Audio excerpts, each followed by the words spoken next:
footsteps coming. Mortgage One Studios live. Russ Clark with you on a wonderful Wednesday morning. Dean's we're here. Glad to be because here. It's Must be day. Wednesday. Hump day. It's Dean. Dean's in on Hump Day, or has been. I appreciate when you show up. Although I didn't hear you coming this morning. I was too engaged in reading an article. You were working hard. So yeah, I didn't see it. Yeah, if my dog was here, yeah, they would have alerted right off. Yeah, they don't trust you anyway. You're so quiet. Most people come in kicking, banging, throwing stuff around. Just habit, I think. You're too polite. It's something I learned when at a fairly young age, because walking out in the woods. And I guess so. And my father, says, "Why are you making so much noise?" See, that's why. And I've gone deer hunting with Chris, but he doesn't invite me anymore. Okay, there's a reason. And if you spend much time out in the woods, if you're hunting, you learn to walk quietly or more quietly. Right. I walk quietly, but I don't stop talking. Oh, well, there's some kinds of hunting you talk, like in dove hunting, it's not a big deal if you talk or not.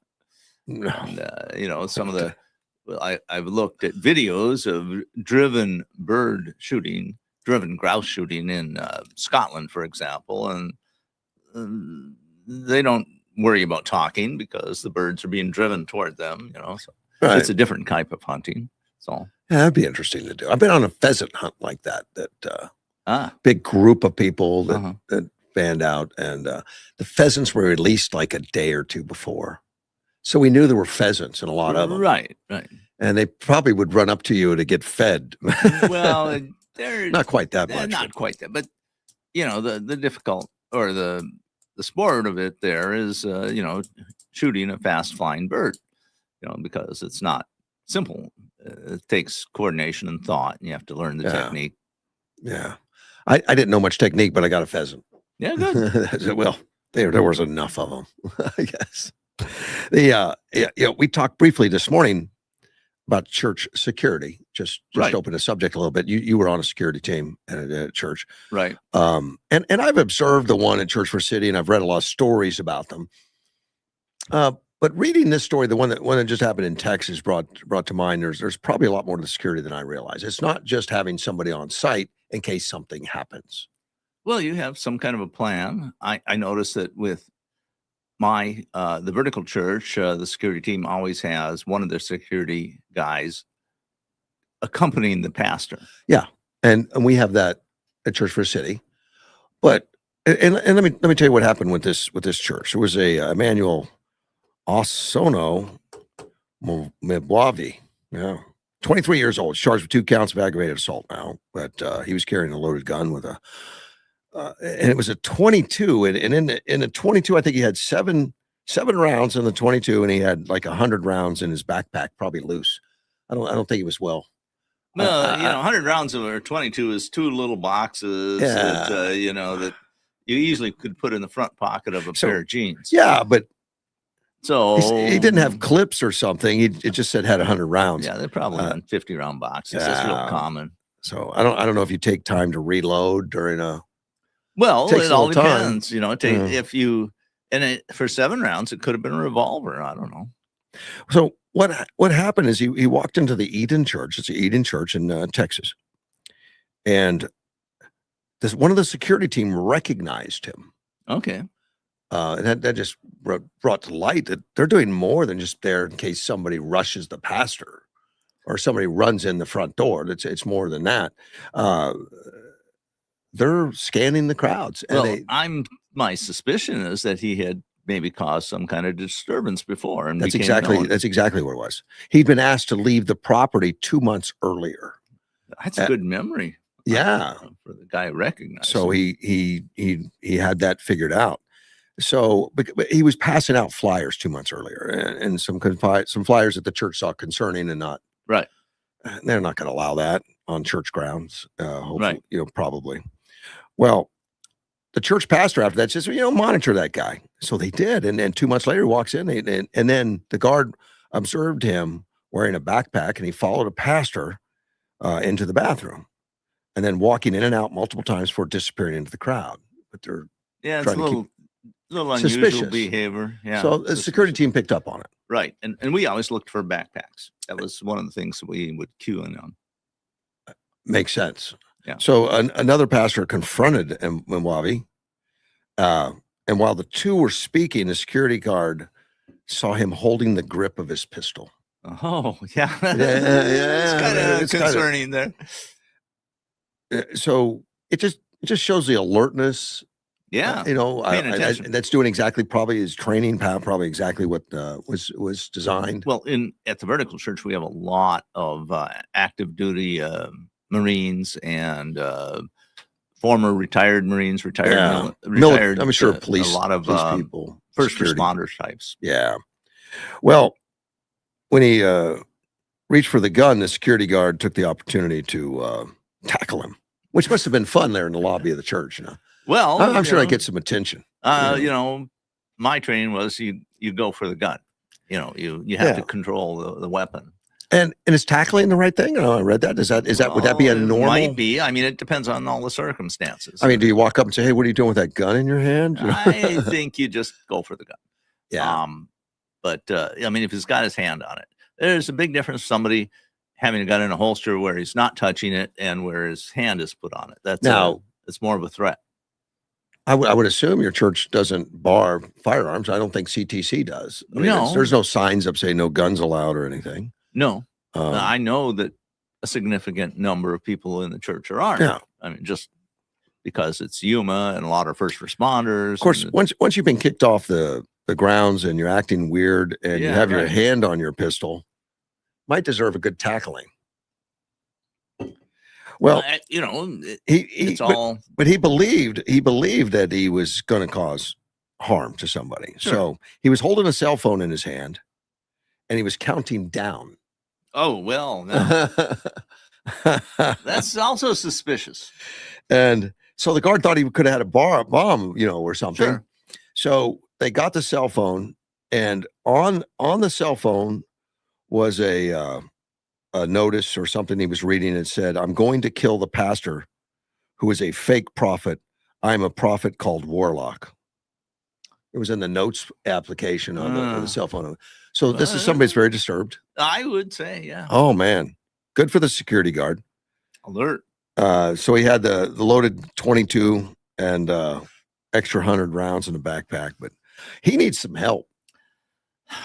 Yes, it's, I monitor defensive shootings. Okay. And a significant chunk of them are against people who have an issue with reality. I mean, they usually it's drugs of some kind, or it could be alcohol, but they're not in good touch with reality, and they end up getting shot because of it. Yeah. And you kind of feel bad for the person that had to shoot him, but if you have somebody, "I'm going to kill you and all your family because you're all demons and you're all out to get me," that's you have to do what you have to do. And I don't know if the security terms are armed or not. I would think they would be, because that's a real threat in America. Well, I don't know if it's what the policy is. I know that a lot of our security people are armed. Okay. But that being said, he chose to tackle as the right move. I think it was. And it would have been worked out correctly. Probably would have been a much different story if he had pulled his gun and say stop or something. You don't know somebody's already mentally unbalanced, maybe a problem. Well, and it's a little problematic. You may get a reaction you don't want. Correct. He's already got his hand on his right. I mean, he made a judgment call. It worked. Yeah. I mean, I wasn't the person there. So I'm looking at hindsight, but I said, well, it makes perfect sense. I mean, I don't know how many people were around and where the situation was, but I'm assuming there would be quite a few people around if he was still walking around and other people were there and another pastor was there. So that worked out well. But I guess I read this when I went, well, I'm very pleased with the security team. They did the right thing. I mean, and it sounds like they followed the proper protocols.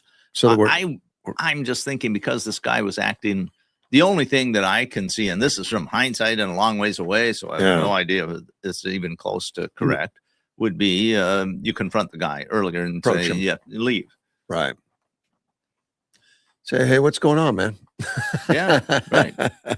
And I read about the incident at White Settlement Church in Fort Worth, which I was only a few miles away from when it happened. And that's the famous one where the head of security there, I mean, the guy had a shotgun and he pulled out and he shot 2 people in the congregation.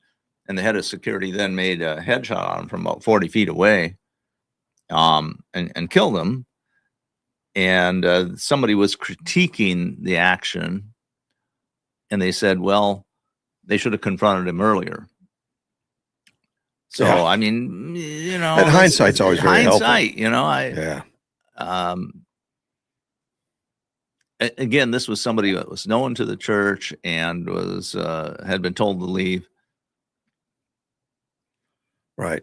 You know, we used to put more people in institutions, and We don't have those anymore. right. like we did we away did. with them. Yeah. Probably not a good move. It's, you know, I look back. I read Clayton Kramer's book on that. I think I loaned you a copy a while back, and he goes into great detail how it happened. And you look at it, and you can see how everybody had the proper motivations when they did it. Right. And it all turned out badly.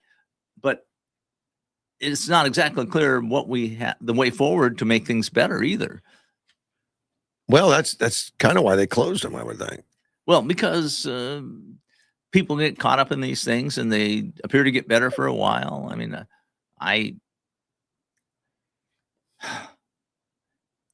a lot of it is schizophrenia, and people, if they take the medications, often do a lot better, but then they stop taking the medications.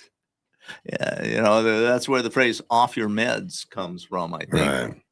Well, and that's very common. And In fact, it's a real problem, and I don't know how you solve it.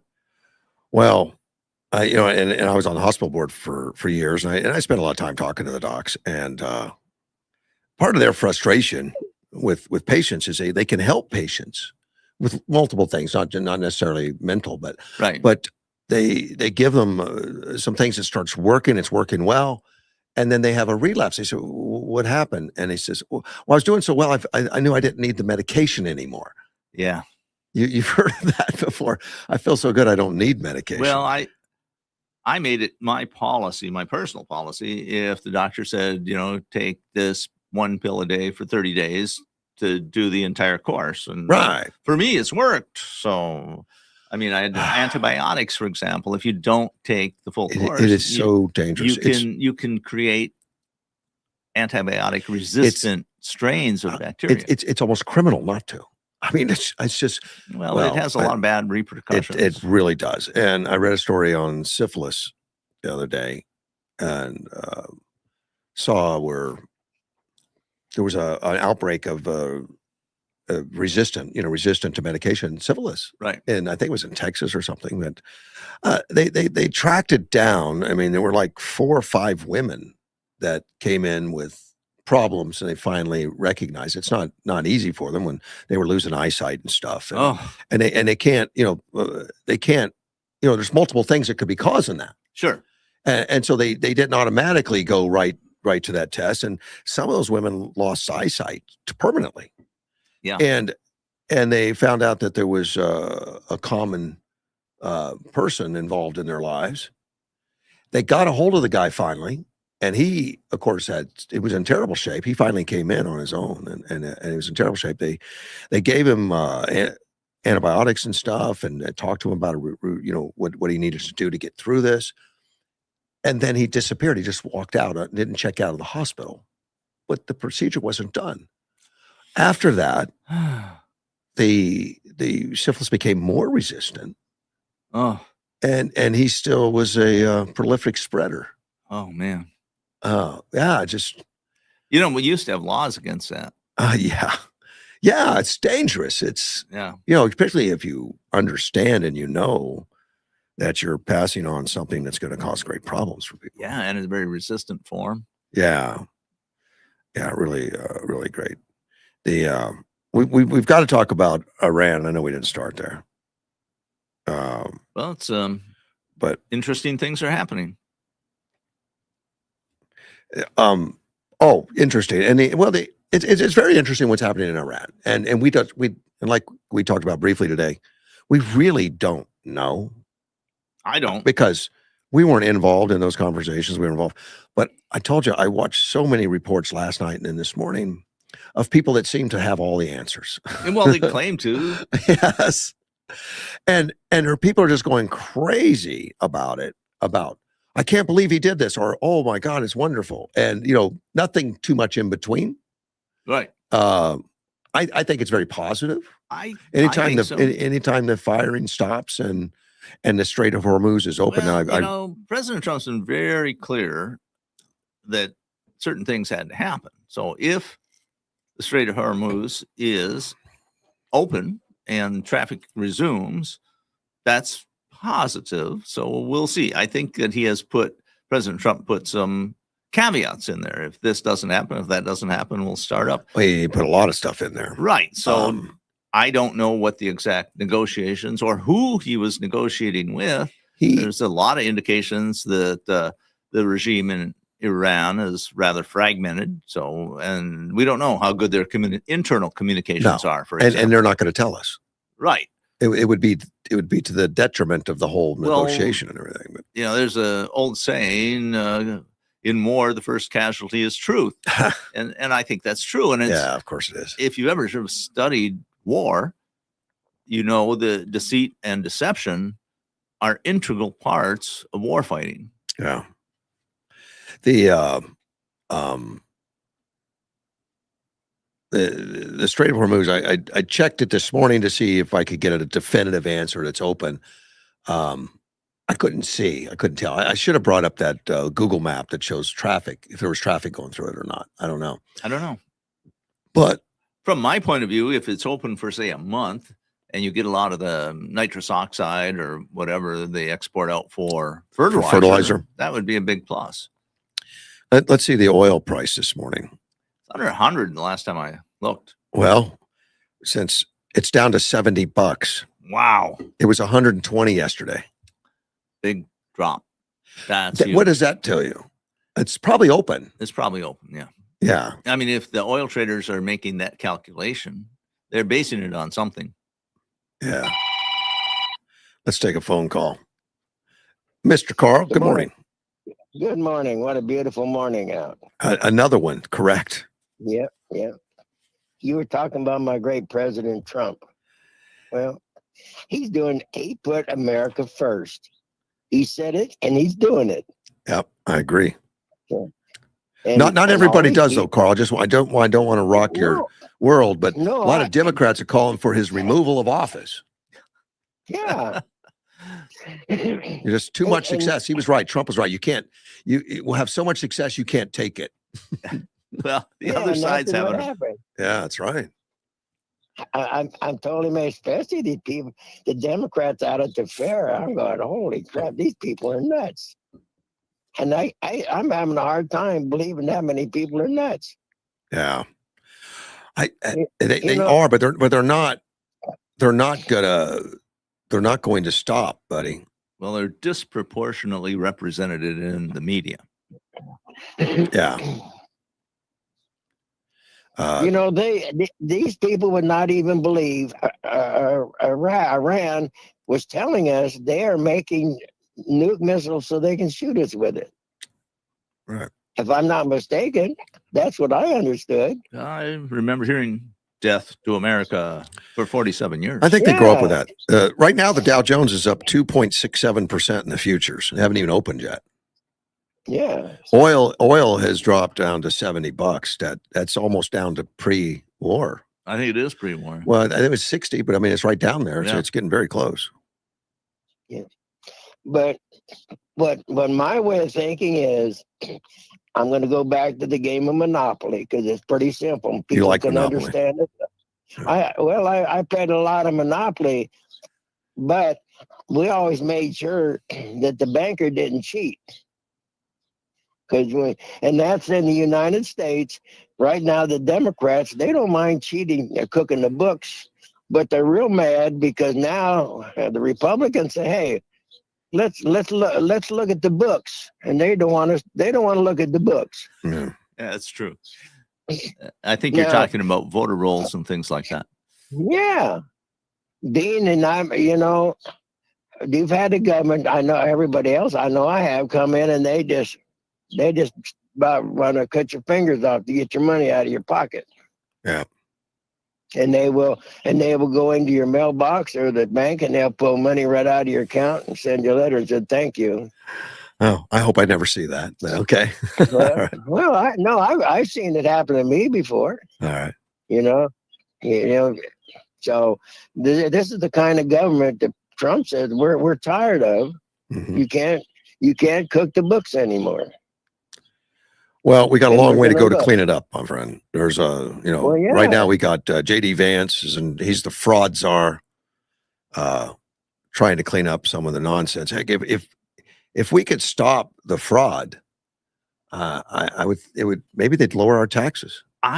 Well, we have to get We to have to where pay we off the cover the debt. deficit. Yeah. But I'm astounded. I didn't even realize the amount of fraud. You're not talking millions. You're talking billions. Yeah. And not just billions, but hundreds of billions. When you add up all the fraud, it could easily reach over $1 trillion. It's just amazing the amount of fraud. It's enormous, huge, incredible. Yeah. We see it And we're all not the talking time. just about Minnesota. You know? No. Yeah, just to Minnesota. I think you'd probably find that all the stuff we see that right here in Arizona. We see what goes on. Right. You know, when we the people go put people in recorder's office so he can look at the books, they go hide the books from you. You can't look at that part of the books. Well, and that's what we have going. here's what happens if those states don't open up the books. They get cut off from federal funds, and that's what's Well, been they going on in say. Minnesota. Well, what difference is the government than we the people? You know, the government would do the same thing to you, so it should be right that we say, hey, you're cooking the books, you're going to jail right along with the rest of them. Well, this is a big change that President Trump has brought into the government, is that they're seriously looking at fraud in areas where they haven't for years. And I think it probably was the worst during the Biden administration because very radical leftist people in large parts of the government. And frankly, President Biden didn't seem to be too proactive in trying to prevent fraud. So the message seems to have been just grab all you can get. Yeah. Oh, yeah. Nobody's looking. Nobody cares. Right. They're just writing checks. Hey, I appreciate the call, my friend. Cookie jar was open and Trump closed the cookie jar. Have a good day, my friend. Thank you, sir. Bye-bye. Bye. That's Mr. Carl. I checked gas prices. They haven't changed. Well, it takes a little bit. Of course. And I expected it not to change. It didn't go up right away. Right. It will go up faster, though. Probably. I used to work convenience stores and we used to raise lower prices all the time when then those things happen. And you didn't want to charge less for gas than what it was going to cost you to replace it. So if you knew the price went up, you started putting it up earlier. Right. Because you have to use that money to buy replacement gas. Correct. And so if the gas you had in the tank only cost you $1, but you're going to have to spend $2 to replace it, you have to charge the $2 in order to replace it. Right. And same goes now. A lot of these, I mean, the price has been up higher for a while. And I don't know how much, these guys get weekly deliveries or so. So for at least the next week or two, it's going to be there. But, it takes a while for the oil they're buying today to be processed, put into the system. Well, it's not just that too, because it just takes time to go through. I mean, just because oil prices at $100 now or 70 now, it takes a little bit to go through the system. And there's people have to make a profit in order to stay in business.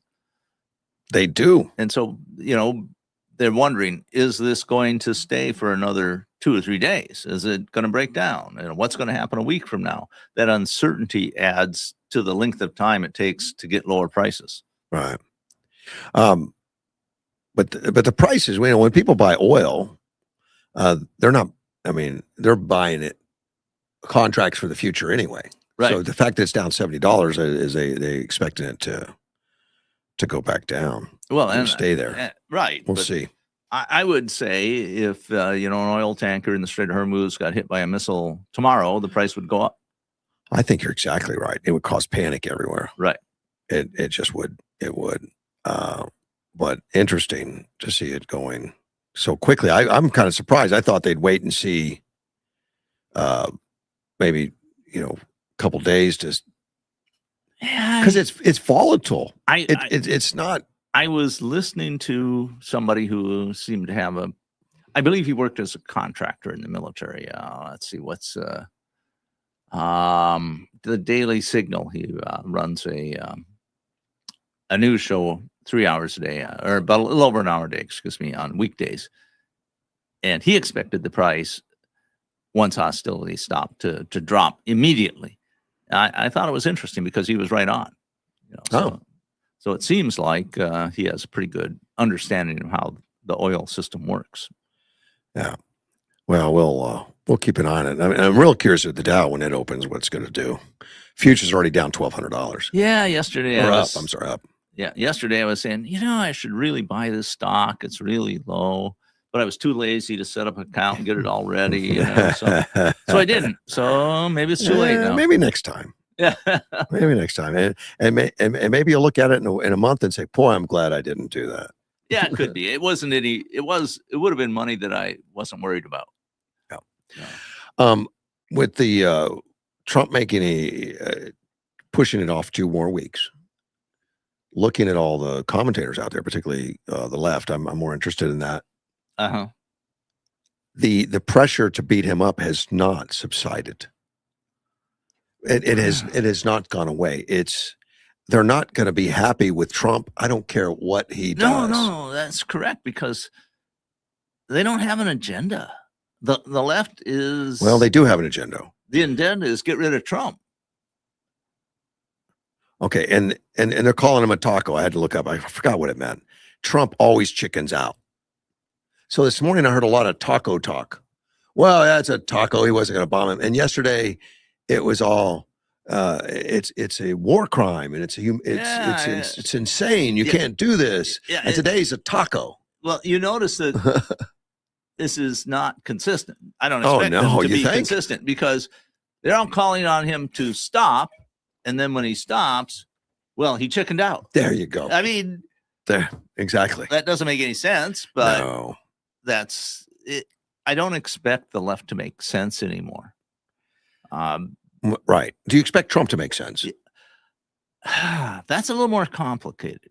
Okay. Because a lot of his statements are, I would call, strategically ambivalent. Is that he dropped the F-bomb the other day, and they're just going nuts on. They want to do the 25th Amendment and impeach him for the F-bomb. That's just crazy. Yeah. But and I think it's deliberate. His statements can be interpreted a couple different ways, and it's to keep the opposition guessing. And especially during a military operation. Yeah. I will send a bomber at this point at exactly this time. Well, that's stupid. You wouldn't do that, because then the opposition is all ready for them. Well, I knew that 5 o'clock our time was the scheduled bombing run, was 5 o'clock.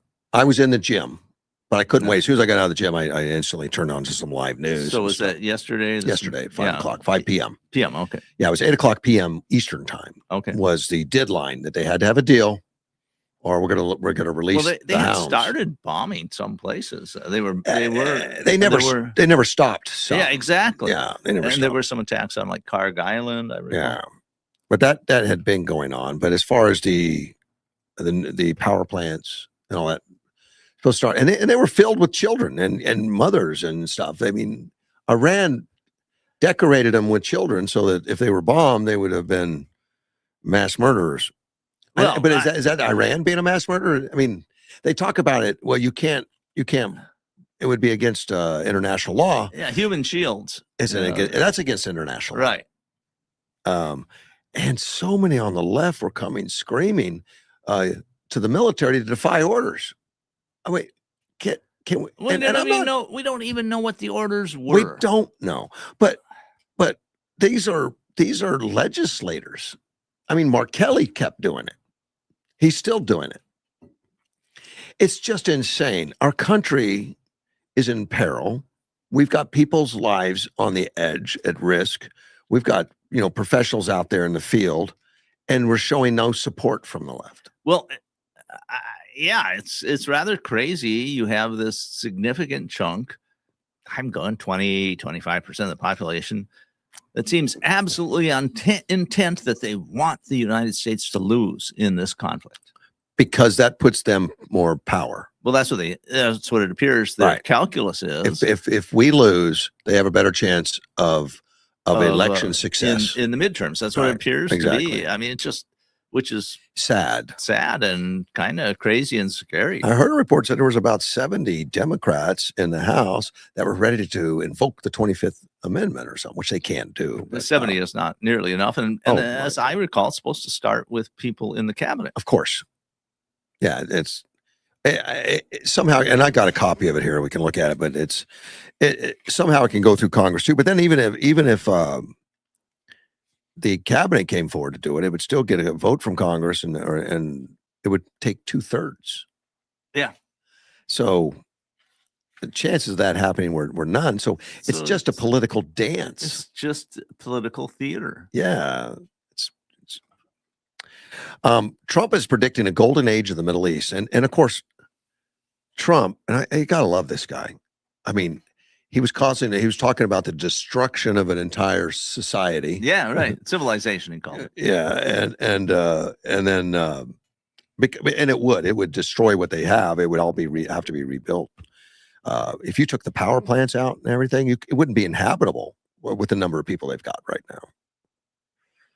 There would have to be a major reconstruction. Well, right. But I always wondered if that was a distraction or we don't know, but quite possibly by Trump. Yeah, of course, because it's wartime. But don't you think he would have done it? I don't think he bluffs. I think the F-bomb and stuff, he was getting frustrated because he wanted, like, don't make me do it, please, Yeah, maybe. I mean, but he's I think really good. I read an account about General Patton in World War II as they were, they were well into Germany, and some Russian commander, general came up to him and got into the office and said, I want, return this boat back to me or something. And Patton pulls out a handgun and slams it down on the desk. We'll let this clown in here and get him out of here. And then he's giving orders, activate this division, that division. We attack tomorrow, while the Russian could hear him. And then when the Russian was out of sight, he goes, cancel those orders. Do you think I did okay? Because he was putting on a show. Yeah. For purpose. And I think Trump does that a fair amount of time. I would guess. I mean, and people around him say he does. And he writes on it as art of the deal stuff where you ask for much more than you really expect. And if you want to understand President Trump's actions, read the book, Art of the Deal. I read it. It explains a lot. It does. Well, he now says it's the golden age. Well, he's right. Well, it could be. He says Iran was ready to reach a peace agreement. Now, I'm going to agree with him. Factions in Iran, we don't know. It's not 100% of the people. There's many people, like in this country. Yes, we have difference. And there's the people in power in Iran. By someone who is the name is Tusi TV, and he's a guy runs a channel about Iran. I watch him. He's from Iran. Yes, he was there as a child. And he has some contacts in there, and he put out the number that the regime represents about maybe 4 million people out of like 90 million. Yeah, 90. And so. And with 4 million people, you can control 90 million if you have the guns and the communication and everything. And the fortitude to do it. Right. And these guys have no qualms about shooting protesters. Right. Yeah. Kill 10, 20,000, stay in power. No big deal to them. Trump says a big day for world peace. Iran wants it to happen. They've had enough. Likewise, so has everyone else. The United States of America will be helping with the traffic buildup in the Strait of Hormuz. There will be lots of positive action. Big money will be made. Iran can start the reconstruction process. Well, that's possible. And I think as much as he was saying, I'm going to destroy them and knock them down to the Stone Age, he's setting the same tone. Like, look at the positives you just did. Exactly. Look at the positives. We're going to have hotels instead of armaments. Well, I recall a very similar words with North Korea. Yeah, North Korea still likes him. Well, yes, because I think he's real. They can understand him because he works from power. Yes. And so you can believe what he says. You tend to believe what he says, right? Right. Even though hyperbolic stuff, you take it as such. Well, he's always been hyperbolic. But he says, but then he has to, after he gives the big thing about it's going to be great, you're going to make a lot of money, we're going to open up and we're going to start reconstruction, we're going to do all that. And then he says, but the U.S. will be loading up with supplies of all kinds and just hanging around in order to make sure that everything goes well. I feel confident that it will, just like we were expecting the U.S. could be the golden age of the Middle East. But he's telling them the ships aren't leaving, the troops aren't leaving, and we're rearming. I read some news release supposedly by the Iranian theocracy. I don't know if it's real or not. How do you tell? In which they made the claims, see, we won, we destroyed all the enemy forces. Yes, they did. The Navy is gone, it's all sunk. We don't know which desk that came from.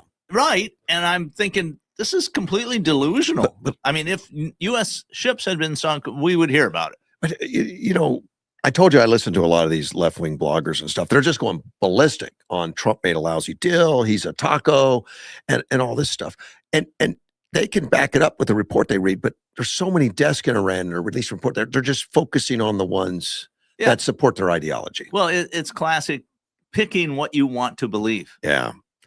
And I don't know what to believe. I mean, the information coming out of Iran is very limited. I think the internet's been shut down. Things will sort out in the next few days. We'll get a much better picture of what's going on. Yeah, we should. But the oil price already dropping to 70. That's kind of a big deal. That's really weird since it was almost 120 yesterday. Yeah.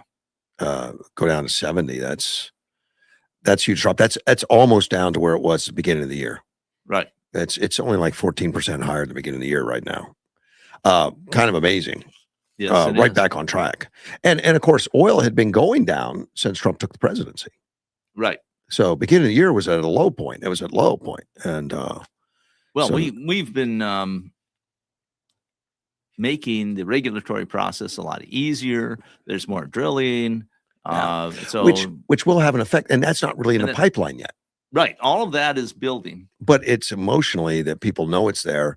And those that are selling oil are going to get it while they can too. Look, well, sure, of course. As soon as Venezuela gets retooled and the United States gets more stuff done. I haven't seen reports, but I expect that the oil production out of Venezuela is going to increase significantly over the next few months. I don't know how long it takes to really get it retooled back to its There's glory. So many variables. What is it, like 800,000 barrels a day? It could be 4 million. Yeah, and how much damage has been done? Don't know. Over the course of the Venezuelan regime, where they appointed people to run the energy infrastructure based on their political views. I mean, that doesn't work very well. And many talented people fled Venezuela. So some of those will probably go back. Yeah, we'll see. Yeah. Well, the oil companies seem very eager to get back in there, even though they took billions in losses. Well, this is a way for them to recoup some of that. Right. Probably. Hopefully. I was listening, I left the gym at 5:00 and of course I turn on Tulsi, the guy you just mentioned. Right. And he was talking about, well, the ceasefire deal was in. I said, good. But the missiles are continuing to come out of Iran. Because they're the word didn't get out. Exactly. And it's bigger than, it's twice the size of Texas. Yes, plus. it is. And we've been attacking their communications infrastructure. Right. And how much of a grip the old theocracy still holds on power is very unclear. So, and there's apparently there's a lot of these hardened areas where these missile are put, the portable ones They drive them out of the mountain, and then they fire them. They drive back in, and they're spread out all over. So they were firing, and they were firing into Israel. Now Israel, they were ready to go right back in and attack. I don't know what it took Trump to keep Israel calm, because Israel said, "Well, you broke the deal." Right. And they did that in Gaza and stuff. If there's anybody who has incentive to understand what's going on there, Israel has the incentive. And I think they've shown that they're extraordinarily good at their intelligence system. And they're no nonsense. Right. Because for them, it's life or death right now. It is.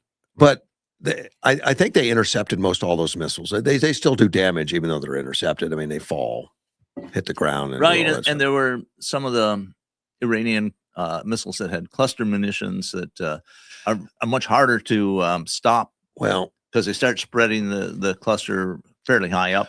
Well, and those can't come from altitude straight down. So even if you blow them up, the cluster bombs still spread. Right.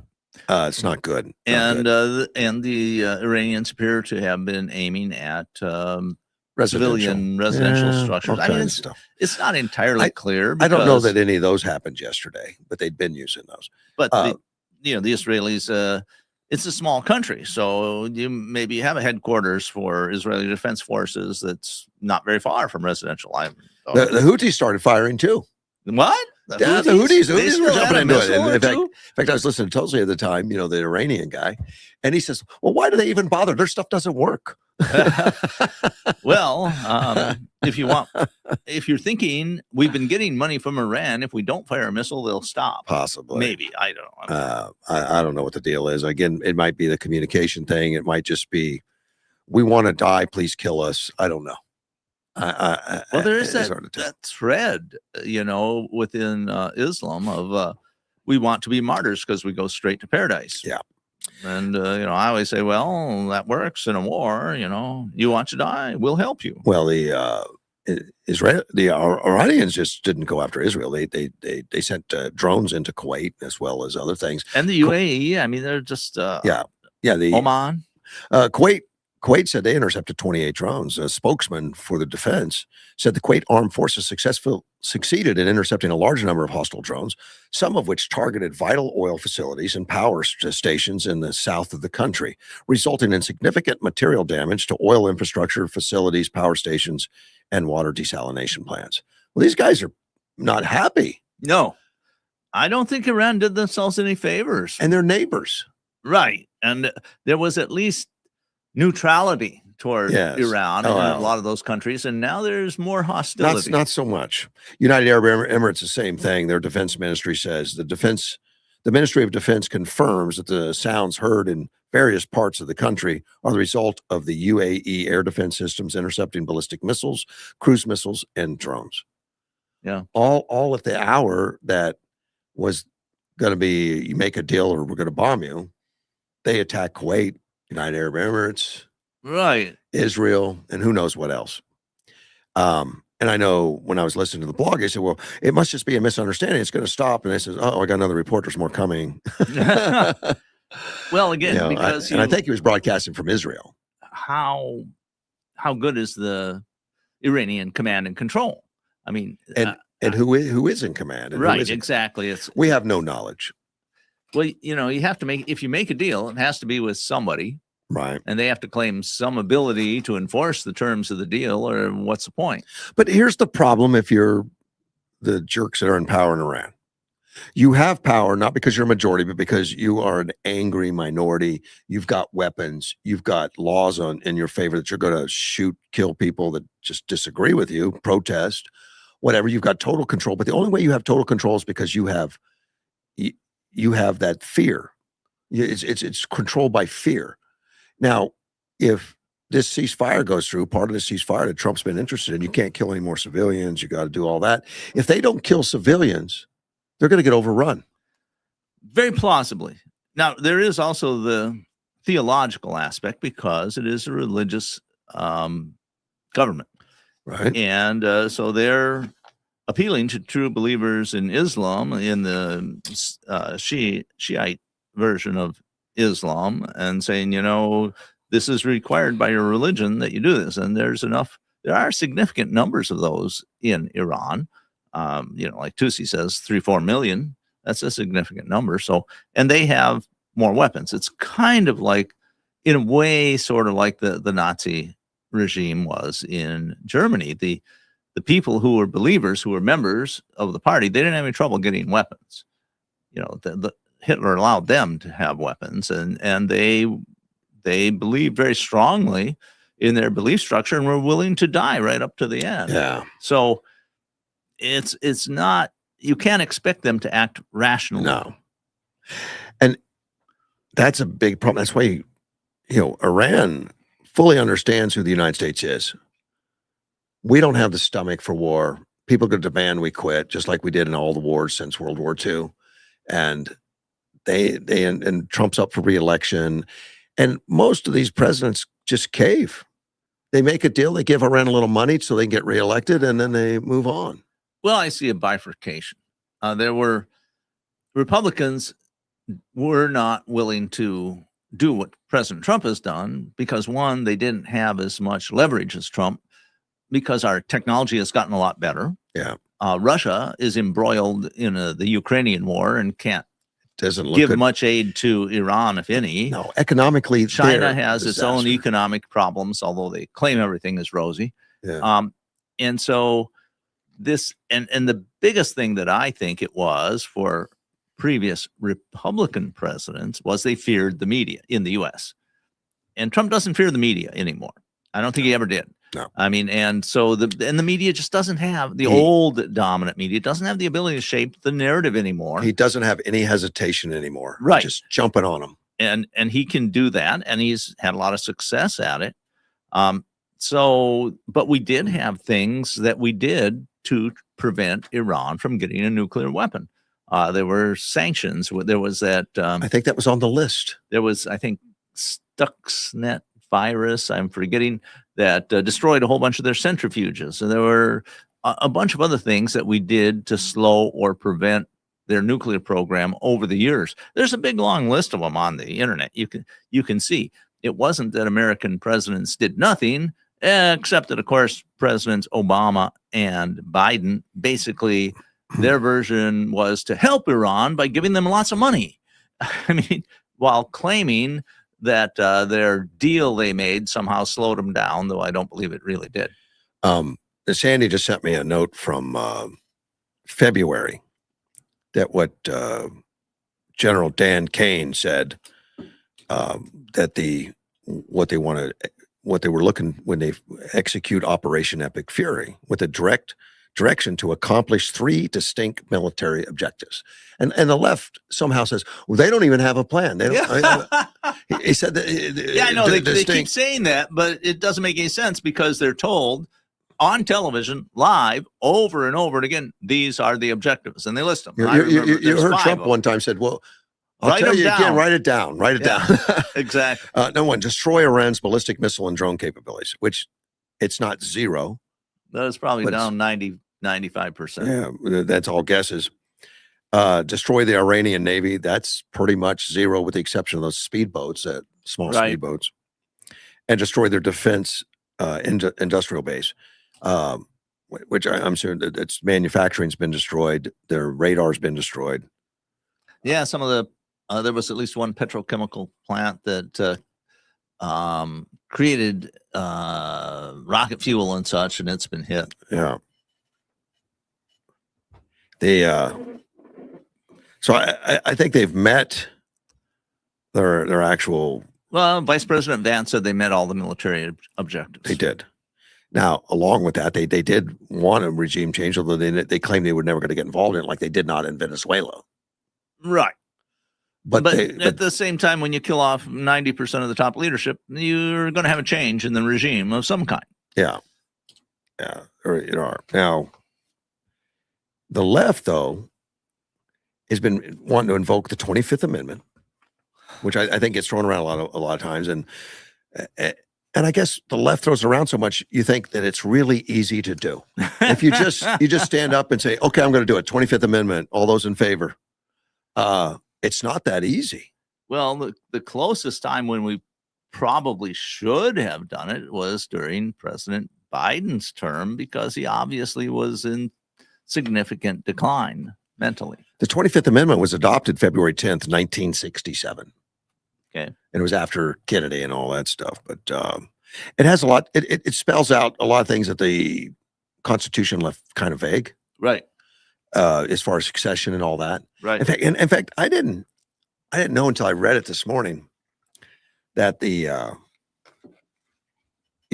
removing the president and having the vice president take over, it's ambiguous because the Constitution says the office shall devolve on the vice president, which merely assumes the powers and duties of the president. Well, the first person to have to take that on was upon the death of William Harrison when John Tyler took over. And there was a disagreement on whether he was the president or just taking on the duties as vice president. Yeah. So he was successful in making sure that everyone called him president. Or he wouldn't answer him. Yeah. And he would also he took the oath of office as the vice president, which is essentially the same oath. Okay, right. He made them redo it to take it as president, to take away that ambiguity and all that. But still, it was it was a bone of contention that he he wasn't the president because the Constitution doesn't say and all that. And that's part of the reason for the 25th, even though afterwards we always refer to Andrew Johnson that took over for Lincoln and all that. They were always president after because of him setting the trend.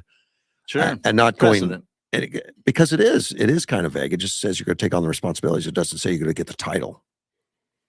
And John wanted the title. Yeah. And I think you should. I don't think you want to be acting president. No. I don't think that's good I think for anything. we have accepted that. It's the obvious interpretation, but people. Oh, but it's disputed it. politics, buddy. Right. Exactly. Yeah. I mean, and we had Theodore Roosevelt took over from McKinley, so yes, and and Johnson from Kennedy. So, and of course, because we've had presidents that were sick in office, and we don't know if their wives were working to do all that. Yeah, the 25th wanted to clean up a little bit of that about the president's inability. One on Section 3, the president could make a declaration that he's unable. I just can't do this anymore. That's kind of interesting sort of contradiction.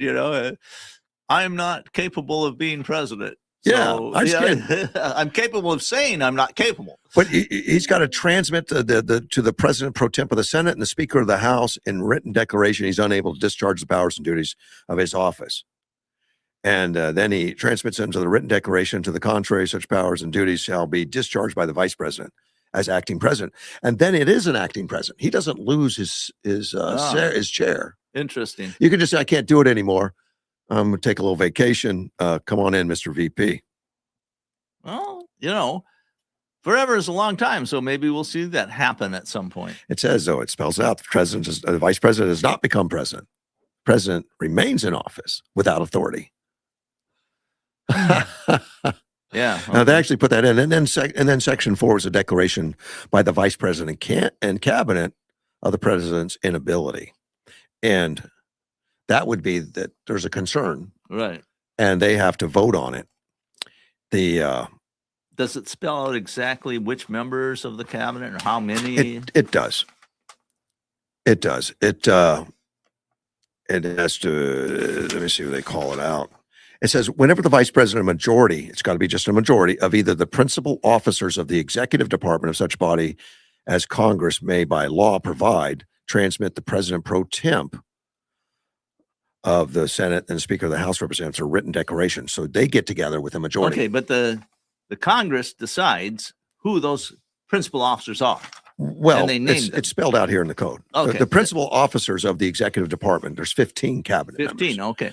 Yeah, it's Secretary of State, Treasury, Defense, or War, Attorney General, Interior, Agriculture, Commerce, Labor, Human Services, Urban Development, Transportation, Energy, Education, Veterans Affairs, and Homeland Security.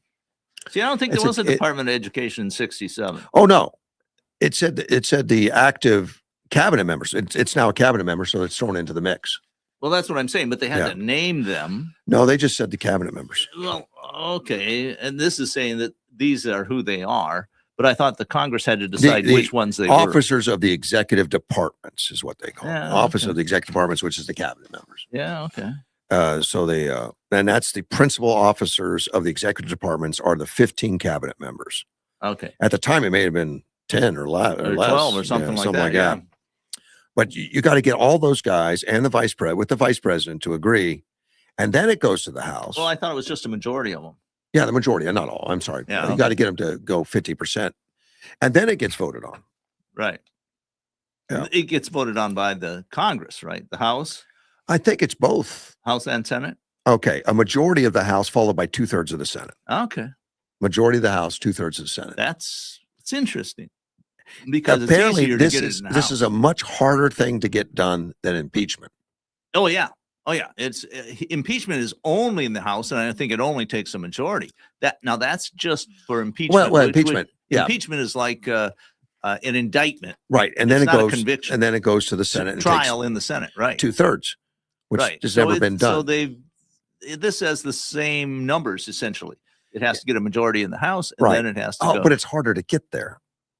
Then because you got to add to it. You got to get these secretaries and vice president. Right. They have to vote on and then go to the House. Right. Which impeachment in the House can start in the House, get done, and Right, you just ignore those yeah, guys. Exactly. Correct. And this is removal for,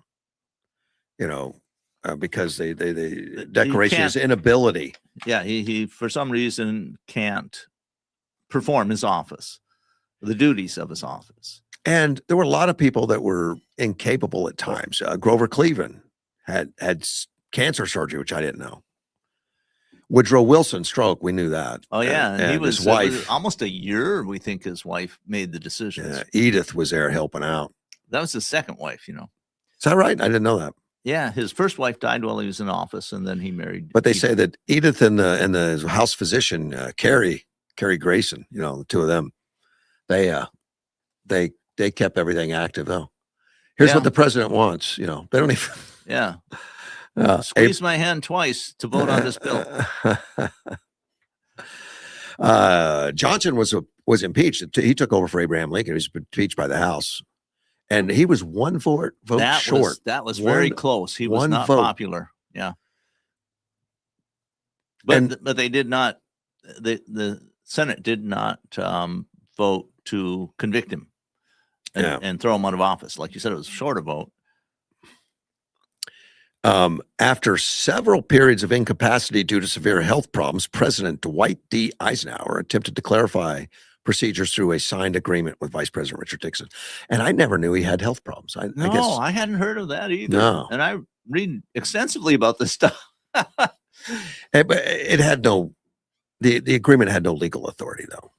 Eisenhower suffered a heart attack in September of 55 and intestinal problems requiring emergency surgery in July of 56. Each time until Eisenhower was able to resume his duties, Nixon presided over cabinet meetings and along with Eisenhower. So this is probably a matter of a few days or a couple weeks. Well, I don't know. Heart attack takes a while to come back, and emergency surgery for intestinal problems. I don't know. Could be. I don't know. I mean, but apparently they. Well, I think I'm answering it. There we go. Good morning, Sandy. Good morning. I appreciate a church that tries to protect its parishioners. Oh, yes. But I called for a different reason, apparently, and I think this was a smart move. At least an hour ago, and I've sent you a bunch of the clips. I've seen them. Secretary of War and Dean Cain are having a press conference, and I was wondering if I could just read some of these real short sentences from what they're saying. Please do. Okay, this is Secretary of War. Iran begged for the ceasefire, and we all know it. Operation Epic Fury was a historic and overwhelming victory on the battlefield. He continues, Iran's Navy is at the bottom of the sea.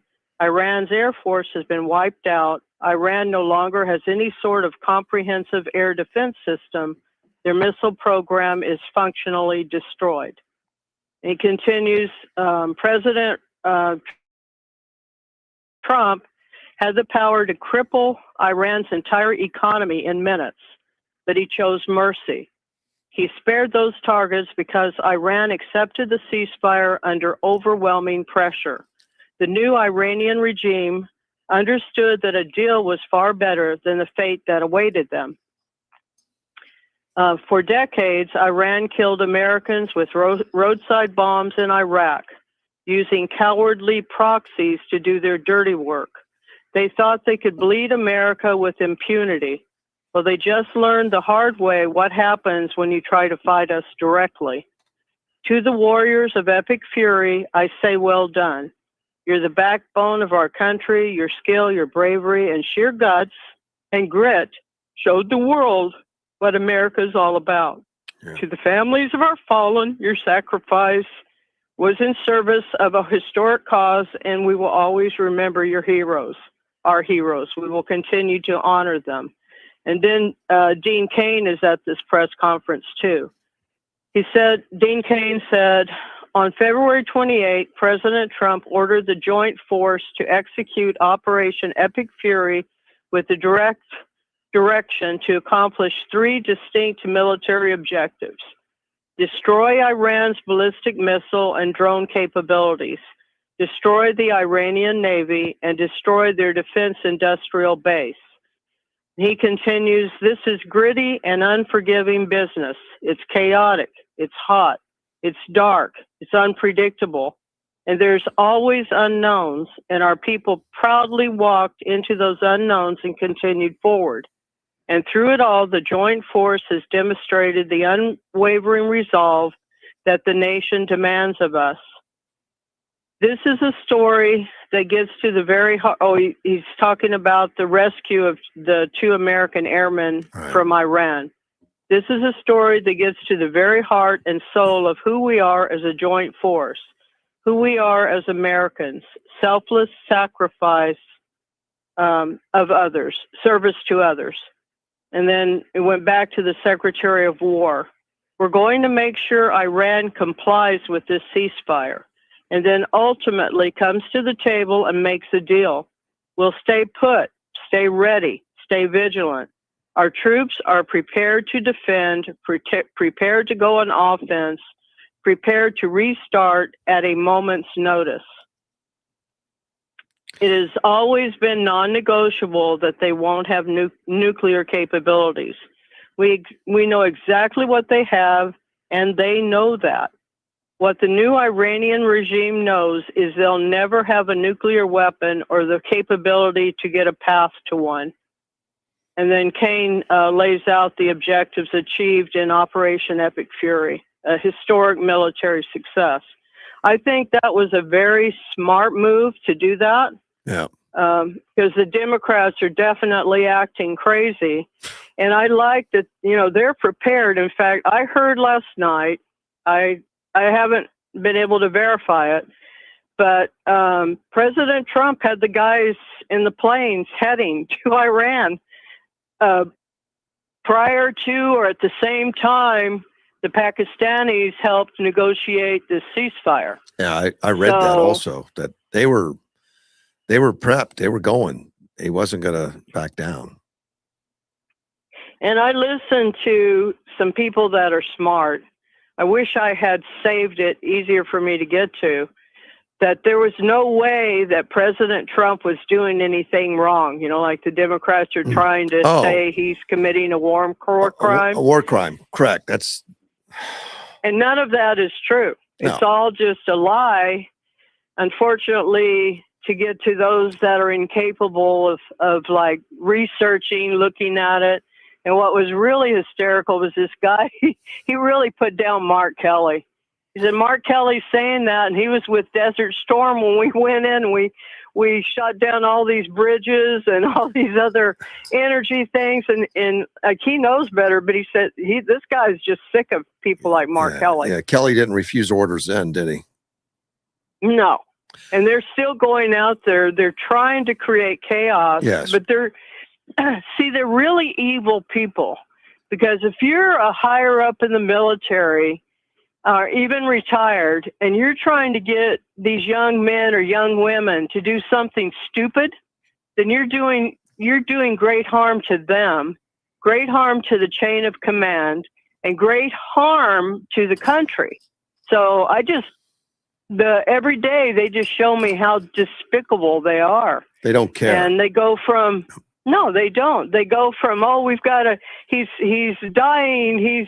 We've got to get him out with the 25th Amendment. We've got to do this. And the next day he's a taco.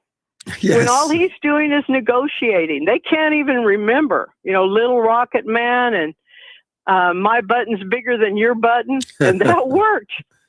I mean, President Trump is just amazing. And I just really hope that that enough Americans realize that the Democrats are not going to do anything to help the country. That's why so many people are fleeing some of these areas of the country to get to a better area, where they can do well. It's just a shame. And I really hope that Steve Hilton wins in California and things get turned around in California. You mean as governor? I really hope that happens. Right. It's a possibility. That was smart. Oh, it is possible. It's just really hard to, though, because there's so much cheating. Yeah. I didn't realize that until honestly, I have a lot of stupidity myself. I just had no idea that it was going on. Yeah. Well, there's a difference. It's just too bad. Difference between stupidity and ignorance. We're all ignorant about different things. Yeah. Right. Like all this fraud. Yeah. Holy macaroni. Who knew? The amount is just unreal. It is unreal. And is it the deficit that they want to try to reduce? And if we could go to, I wanted the tariffs. I swear I don't know why the Supreme Court made that decision. Well, I wanted the tariffs because there was an opportunity that we might not have to pay taxes in the future. We still have we the could tariffs. get it all through tariffs. Yeah, not all of them. Right. It's still there. It's just that I know. It's the particular statute they were talking about. Right. Right. So they and Trump's got smart people, and he's real smart about the economy. So they figured out a way to do it. But I just really hope also in this birthright citizenship. I listened to Mark Levin, and he did an excellent job explaining. I think I talked about that yesterday, though. Yeah, Sorry. you did, but no, that's fine. But the birthright citizenship, I've heard scholars say that the Supreme Court is going to vote against it, just even though it makes sense legally and logically, but they don't know that the country would do well if they. They're not supposed to work that way. I mean, it's contrary to what it's built for. And I don't know that that's really a logical and rational perspective, because I think a whole lot, probably a majority in the country, want them to rule the correct way on birthright citizenship. I think so. And so I'm not sure. Now, maybe you have the elites in the Ivy League schools don't want them to say birthright citizenship is limited in these particular ways. But I mean, is it they want to be correct, applauded in the New York Times? Is that what drives it? It seems kind of strange. I'm going to go out on a limb and say either a 5-4 or 6-3 decision showing that birthright citizenship is not universal and for everybody, but there are limits. That's going out on a limb. I Look like at that. Right. Well, I heard a man that was so excited. He had listened to the whole, I don't know, what do you call it when the guys come and they have the discussion in front of the Supreme Court? Whatever that is. Oral arguments. Good. Thank you. You're awesome. After the oral arguments, he was just ecstatic about, first that President Trump had standing because he'd written the executive order. And he just thought there would be no doubt that I'll just say President Trump's side would win, because I can't think of a shorter way to say it. And I hope he's right, and I hope you're right, Dean. I really do. Yeah, so do I. And I was skeptical because, you read the 14th Amendment, but there are two conditions. One, you have to be born in the U.S., and the other, you have to be under the jurisdiction thereof. And the arguments when they created and voted and accepted the 14th Amendment are pretty clear that meant you had to have allegiance to the United States. Your parents had to have allegiance. I mean, they did not include the Indian tribes. very clearly. Those people were Right, born 'cause in the the US. Indian tribes considered themselves a different nation. Well, they were sovereign nations, right. and the same argument applies, I believe, to people who are here illegally. Right, and the one thing I can remember that Levin said that stuck with me is that a mother who's here illegally doesn't have the constitutional right to put that constitutional decree that this kid is now a legal citizen. That she doesn't have that ability, you know. So Right. Yeah, that's all part of the same I do argument. hope you're right. We will see. We will see. Yeah. I appreciate. Well, I'm proud of what President Trump's doing. I know there's a lot of people, even some people on our side, that just want to go ballistic over everything, and their wisdom is lacking too. Yeah. And I'm also glad that a Republican won to take over Marjorie Taylor Greene. And the media I was hearing yesterday, because I don't have 560, Yeah. was they just kept pushing that the Democrat was going to win. And I'm going like, I can't believe that. I just can't. And so that's why I sent that to you last night. I kept looking, you know, what happened. I never did hear what the percentage was, but I was just glad. And I really hope more and more Republicans get in office, because the Democrats are truly acting crazy. Yeah. They really are. So I thank you guys. Thank you. And any more news on when 560 might be back? None. Mm. Keep asking. Well, somebody buys it to silence it. That's what bothers me. Is that what you do? You buy a station to silence it? It's not allowed. I mean, you could do that in various ways. You could buy that and make it into a music station, for example, or something like that. But the FCC rules, you know, that frequency has to be used for the public good. And there are limits, but the time limits are generous. You have almost a year. Well, it is a year, exactly. But that could be modified. Right. Based on the business. Thank you, ma'am. Anyway, it stinks, but thank you. Thank you, guys. You have an awesome day. You too. Bye. Had a nice hour. Yeah. Something I'd like to mention, just we will know if Trump has been correct or not within just a few days. If the oil price stays down or goes a little lower, the Straits of Hormuz open up, then he's correct.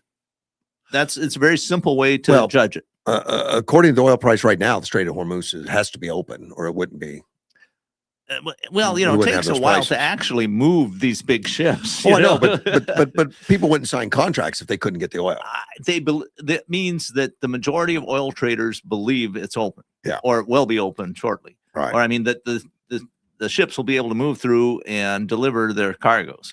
But since it's happened, a lot of countries' leaders have come forward, like United Kingdom Prime Minister Starmer, who was very much against Trump's rhetoric and didn't align himself, wouldn't help. He really comes across as a weasel. I mean, he does not come across as a very good leader. So as soon as it got done, he wrote on X, brings a moment of relief to the region and the world. Together with our partners, we must do all we can to support and sustain the ceasefire, turn it into a lasting agreement, and reopen the Strait of Hormuz. Like all of a sudden he's taking a leadership role. Well, it kind of makes you wonder who he means by our partners. Who's his partner? Was it Trump? Yeah. Is it Trump or is it the Iranians? I mean, his partners weren't involved. NATO wasn't involved. They refused it. Starmer did a lot to try to, put barriers to France, our progress. Spain, Italy can't use the airports or can't use the runways. For a while, Diego Garcia was put off limits. Yeah. They claimed, even though we have an agreement with them. Oh, we had agreements with Italy. We have agreements with France, with Spain. We put air bases there to protect them. Correct. We need to pull them out. I mean, why are we there now? I mean, we were there in the World War II. All this is in flux. We're in an incredibly changing universe right now. Yeah. So I don't know what's going to happen, but we don't want to make any precipitous decisions that are irreversible. Well, maybe you don't. I don't. I want to, first off, I say I respect and I have faith that President Trump is doing proper thing. Whenever I've analyzed his results, I am amazed at how well he's figured out reality. Why do we need bases in England, Germany, France, Italy, Spain? Why do we need them? I would say the biggest reason, and it wasn't proved with this particular, is the particular situation in the Strait of Hormuz, is we need them to enforce Pax Americana, which is that we have relatively free trade throughout the world. Commerce can go, pirates don't exist covering the Mediterranean. We need an air base to do that there. We need military. We need to be able to project power. I'm not sure if we need all the bases. What other country does that? Well, the Roman Empire didn't have aircraft, but they had something similar. The British had naval bases. I'm just saying that somebody has to be willing to prevent bad conduct, as has happened with the Iranians. We made those decisions at a time when rapid response wasn't like it is today. Information wasn't it is today. And also at the time, Europe was much weaker. And the Soviet Union was waxing in power. Yeah. And now and it was a deterrent as much as anything, I imagine. Correct. All of that is correct. But, we have 11 aircraft carriers that are as big as any base that we could put anywhere in the world. Yeah, but they cost a lot to maintain. So do air bases. But we got both of them. Yeah, right. So get rid of one. But I like the aircraft carriers. They seem to be portable. I've been involved in enough military analysis and planning that I have to say I think there are wiser heads than me to figure out which bases we should have and not have. Yeah. And frankly, the Department of War seems to me to be much wiser than the previous Department of Defense. So I'm going to let them decide. I agree with that. But I hope they decide to start scaling them down. I just don't know that we still need them. I think we have scaled back quite a bit. See, the German chancellor comes out and thanks everybody. European commissioner does. I haven't seen NATO in it yet. I'm sure they have. Who are they thanking? All their partners. Are any of them saying President Trump did a good job? I can't find one. Yeah. No, and France even's in there. And France shut down. Yeah. But New Zealand Prime Minister Christopher Luxon said it was a positive development and welcomes efforts towards a durable end to the conflict, adding that we will have to wait and see how this ultimately unfolds. But there's no thank you, Trump. Australia, same way. And Australia wasn't helpful. Now, India was kind of helpful. Yeah, India was. Pakistan was. United Arab Emirates was. Saudi Arabia. Yeah, Kuwait. The people who are at most of the threat. Nobody in NATO. Yeah, the people in the Middle East region there. Yeah. They, with the exception of Iran, they pretty much were supportive. And they got hit by Iranian missiles. So it's not too hard to understand why they would be supportive. Macron out of France is it is France's wish to ensure that the ceasefire fully includes Lebanon, because it's not yet. And that the coordination mechanism, which has existed for several months and includes the United States and France, is fully reactivated. Well, France kicked the United States out. Said, we're not going to support you. Now it sounds like they're French responsible. bases, yeah, that's correct. Like they're in charge now. We will see much more in the next few days. Yeah. I'm very appreciative of Sandy reading the statements from Secretary of War and General Kane. So we'll see what's going on. Some of the stuff that I've seen is just simply delusional, like claims that the entire American fleet has been sunk or driven from the area. It's just not even close to being true. They put AI stuff out there that shows they got blown up, or the Lincoln was blown up, and just some ridiculous stuff. But we will, we will know if the oil. The easiest way to watch it is I think the oil price. because all the people who are making contracts, future contracts on oil, all that, they have lots of sources of information. They all watch it much closer than we can. They have teams of people because there's billions of dollars involved in decisions that are made in minutes. So that's probably the easiest thing to look at. If the oil price stays down, it's very positive. In 10 minutes, Jim Pfaff's going to call in with the Conservative Caucus. Yeah, he'll be fascinating. Why don't we take a quick break and we'll be right back. Okay. It's not AM 560. It's something else. We'll be back.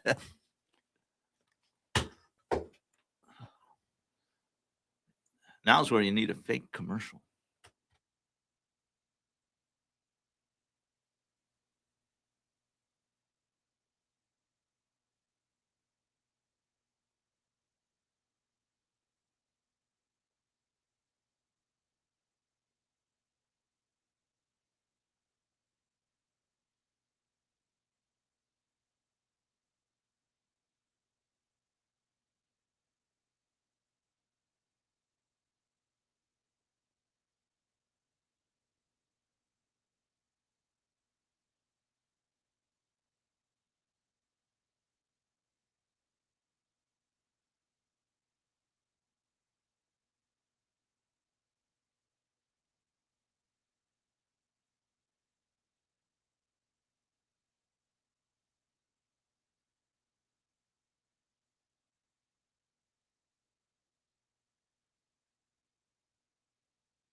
And I'm back with Dean.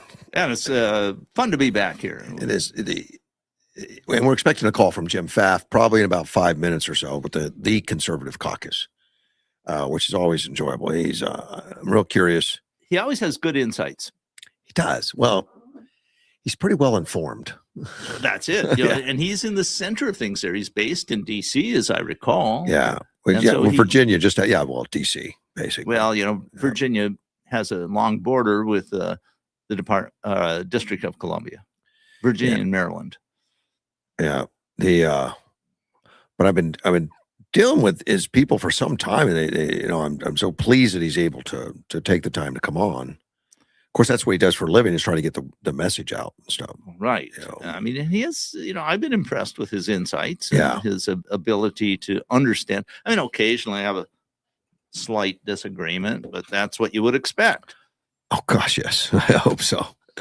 But today I told him I want to talk about the upcoming election and how Iran figures into that. Now it's brand new, but he's got so much experience. He's gonna have an idea, an understanding. Yeah. Well, I'll put out there that some of what I've been reading, it made perfect sense to me.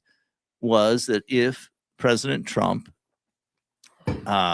is able to end the conflict in Iran successfully, then it has a tremendous positive effect on the midterms because the price of oil will drop, which we've seen right now. And then the price of gasoline drops, which will be happening if the price of oil stays down. And then everybody, everything starts getting better. And the claims that he, is involved in a war that's losing will disappear because we didn't lose. I've heard that verbalized by some left wing. Yeah, I mean, it's just bizarre. Well, if we pull out, Iran loses, wins. I mean, Iran wins if we pull out. Yeah, well, that isn't.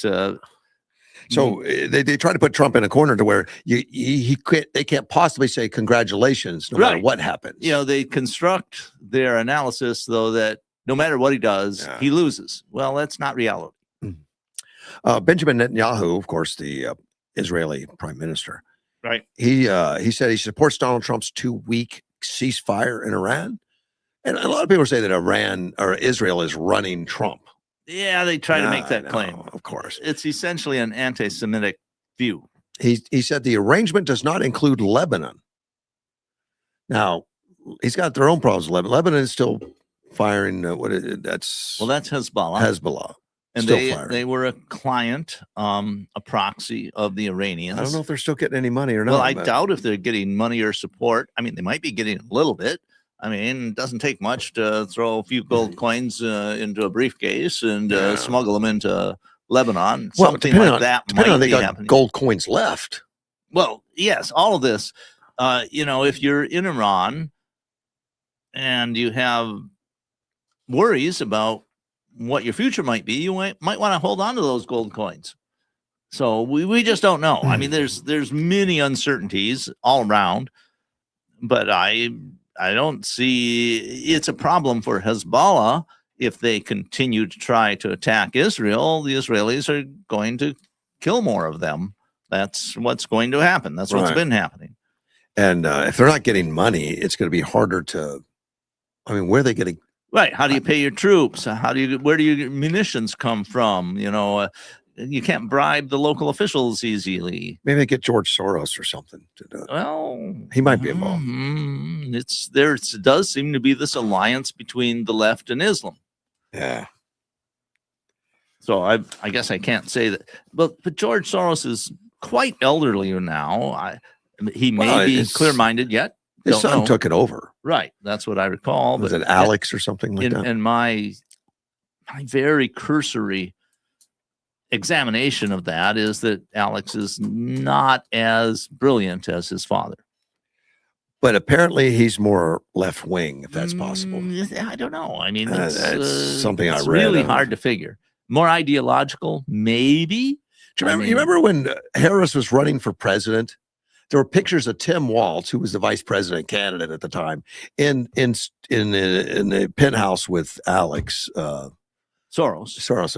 Is that and they put that out very proudly, like this is a big deal, like I'm getting supported by Soros.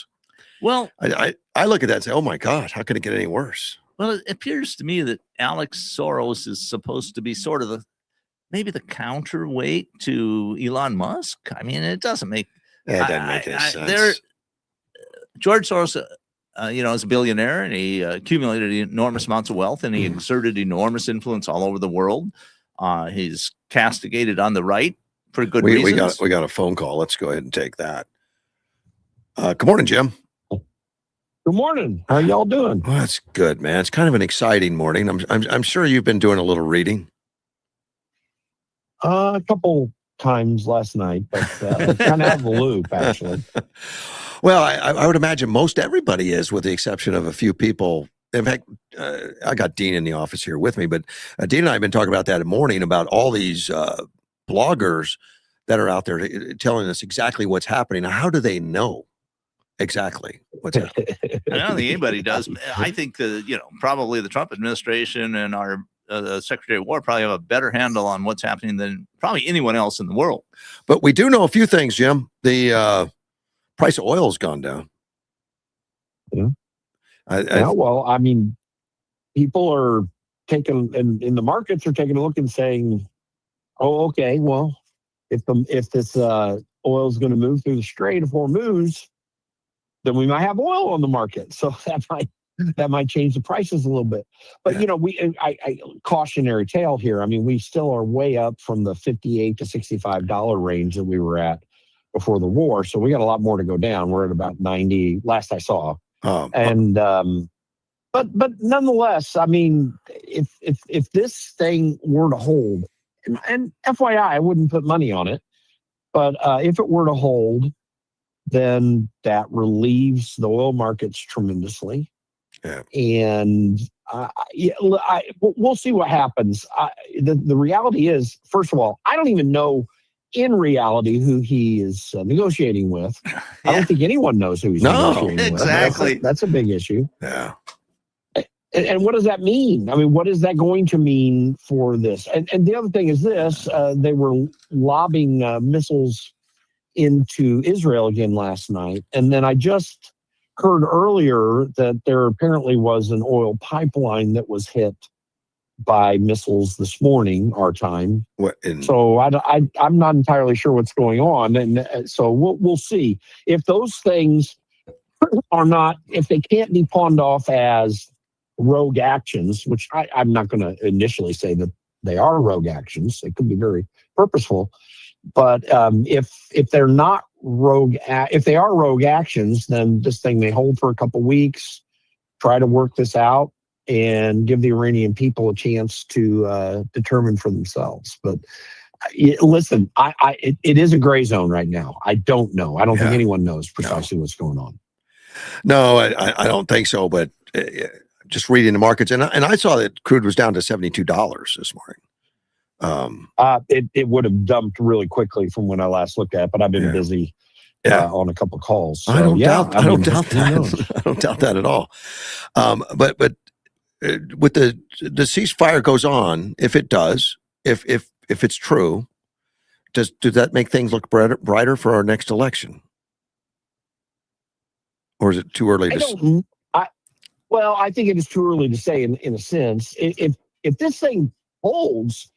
And this thing gets resolved in a way that the American people can feel is an actual resolution and not just back to old status, then it should accrue positively in November. But there are a lot of other things conspiring against Democrats, all due to their own stupidity, that might help the sometimes stupider Republicans still pull this off by the time November comes around. Keep in mind, too, one factor we're not talking about a lot right now because it kind of got off the table during this Iran conflict is that Jerome Powell is still Fed chairman and just announced, I think it was last week, we're holding off on rate cuts, which is stupid. First of all, get rid of the Fed. I'd rather have the markets determine rates and or have Congress have to do that and the Treasury work our monetary system instead of these people in the fifth column over in the $2.5 billion, 20,000, maybe 30,000, 100,000 square foot office building, which is insane. That is a factor as well moving forward because it does affect the economy. But the economy actually is fundamentally sound. I mean, listen, the floor or stasis on oil prices is in the $55 to $70 range, right? Because this spike is entirely due to the war and the uncertainties of the oil supply. And but that's the basis for where we could be with gas prices again. That could quickly change if this thing is over with. And we've got other economic factors that are very positive. We just had massive employment numbers, and unemployment went down from historically low numbers. We're sitting in a 4.3, 4.5% unemployment rate, and a lot of people don't understand that's always been the technical definition of full employment in the United States, right? 4% or lower. You always have people that are transitioning and moving and industries that change. So there's always someone unemployed in this country. Those are very low numbers. And then if the oil prices get back to where they were, then all the other inflationary things in the economy are on a relatively low track because we are having economic growth. And we would be back on the track to doing 3 to 5, potentially to doing 3 to 5% GDP growth, which would be phenomenal compared to where we've been in this country in recent years. So there are a lot of good factors. They're not compelling in the sense that we're already all the way on track again as a country, but we're much better than we were in the past. Wages are way up. That's another economic factor. Like compared to where wages were in the Biden administration, the average wages are well up from where they were then. And that allows the economic pinch not to be quite as hard as it might otherwise be in these spikes in costs. So, there's a lot that could be working positively for Republicans going into November, again, in spite of themselves. But that's a fact. Yeah. Where does the SAVE Act stand right now? I know it hasn't gone away, but is it getting any traction, or is it getting kind of ignored?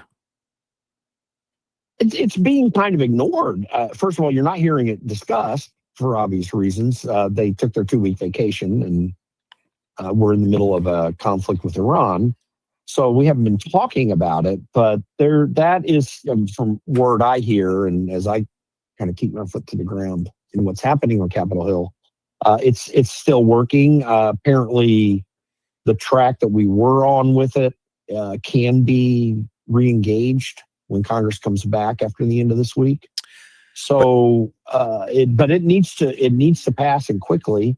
Mike Lee seems confident that could happen, and I hope it does, because as I've mentioned to you in the past, and I've said quite a bit, we can deal with a lot of political problems in this country. We cannot deal with our election system the way it currently is structured. And if SAVE Act were passed, that would bring us back to what we've been doing, or at least very close to what we've been doing for 230 years prior.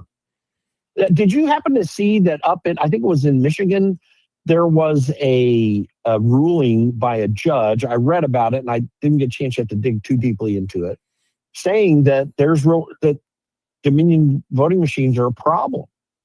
That sort of thing is playing out. I don't know how significant it is yet, and I'm still looking into it, but I just saw it quickly. If that's true, and that did happen, there's a lot conspiring against continuing the election system as it currently exists. I think the Americans are fed up with it and want to change. So we'll see what happens, but that is the number one issue in this country, in my mind, far beyond anything else we're talking about at present. And of course, we're overwhelmed by current events, but that's going to be back on the table.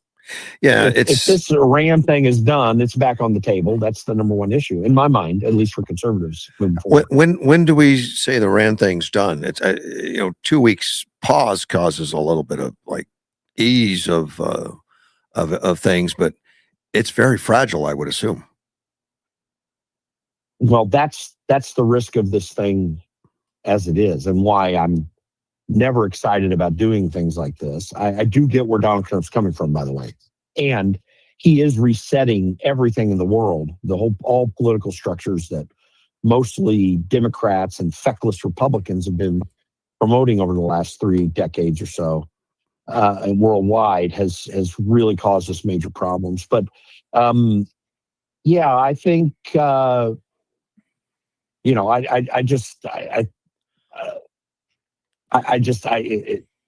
there's a lot up in the air. Let me just say that. That's why I'm not able to close. So, assuming this thing goes on to further negotiations and we keep that Strait open and all that, does that help or hurt Trump's chances of getting the Nobel Peace Prize?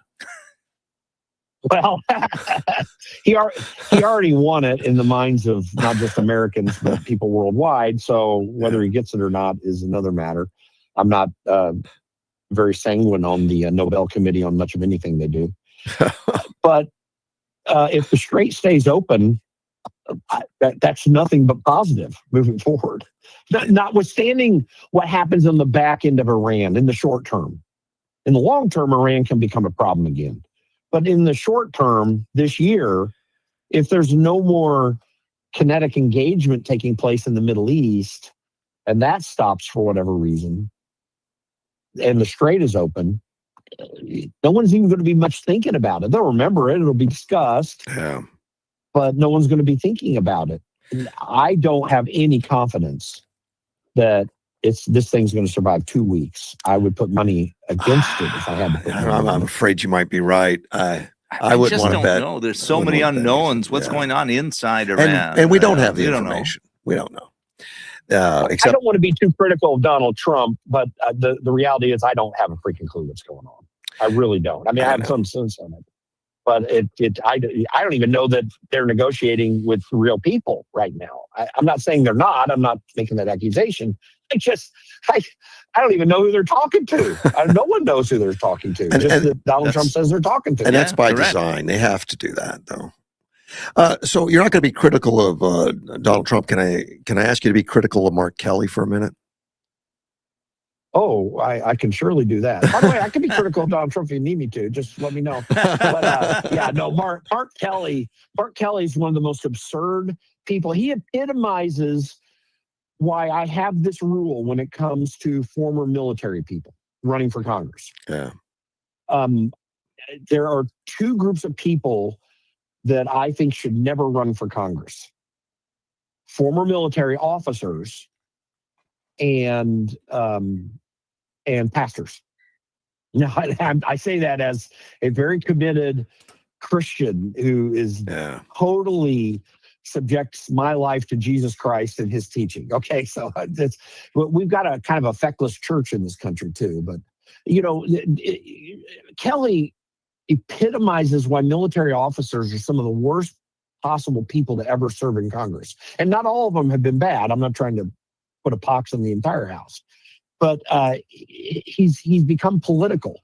I mean, it was really revealing that one of his fellow pilots made very clear what is a fact, that Mark Kelly was apparently committing war crimes in the first Iraq War. Right. Because they totally destroyed infrastructure in Iraq before they did other types of military engagement. Like that was the first thing out the gate when George H.W. Bush sent him off to liberate Kuwait. So, that those arguments were very absurd.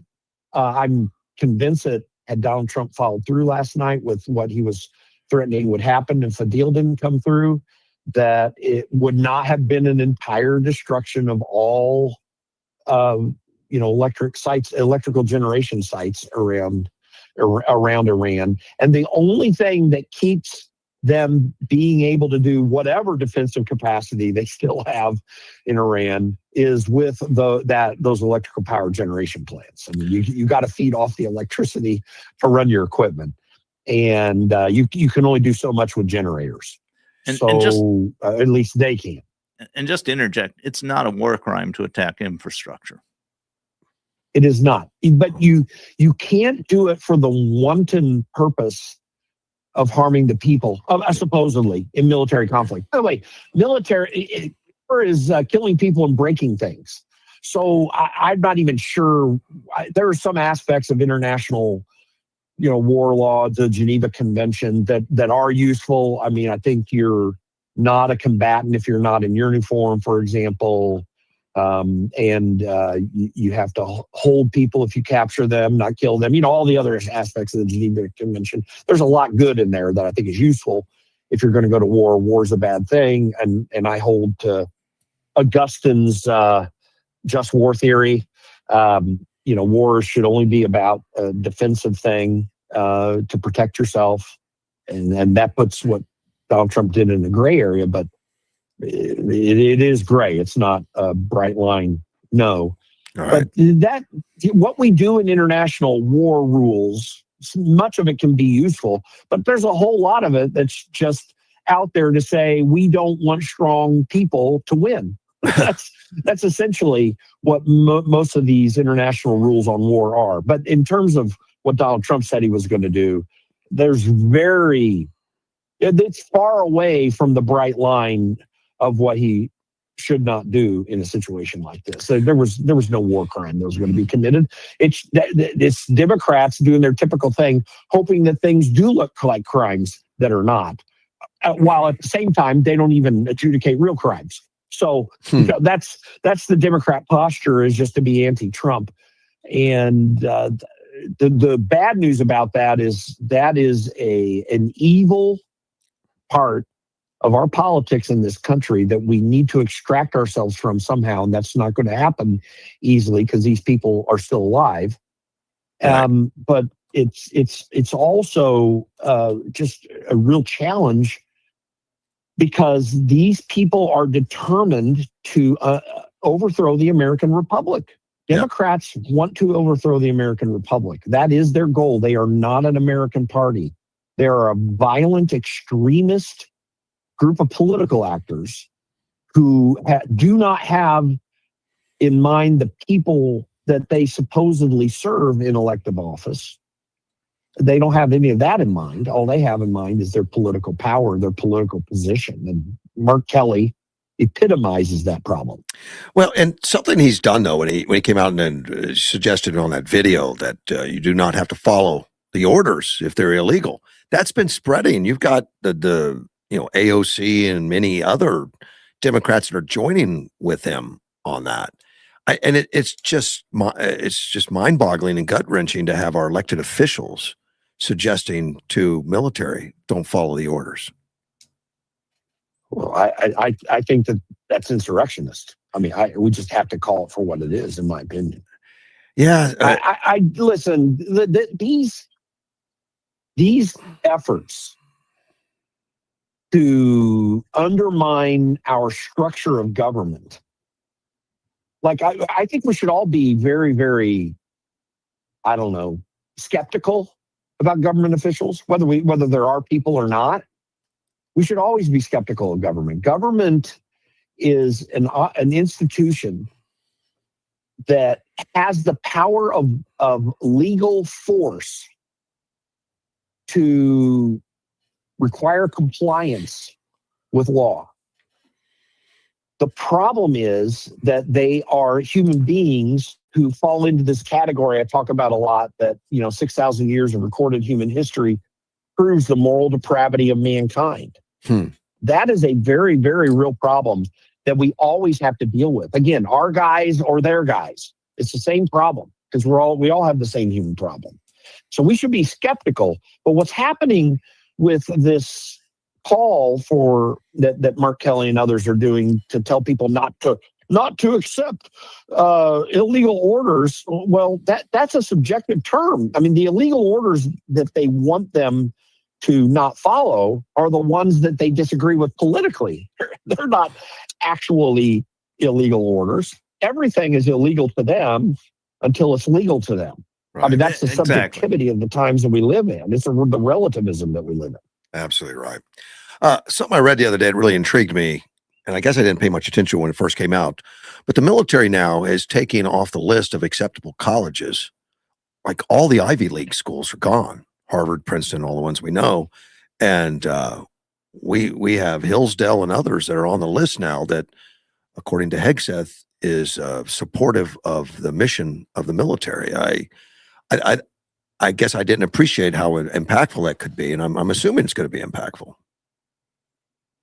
Well, it is, but not because of what they're doing, but because of the state of those institutions. Harvard, Yale, all the Ivy League school. I think every Ivy League school was founded initially as a seminary in the 18th and early 19th century in the United States. In fact, actually, most of them in the 18th century. And they have been solid academic institutions overall for the majority of their history. Don't forget that this problem was really starting to emerge as early as the 1950s.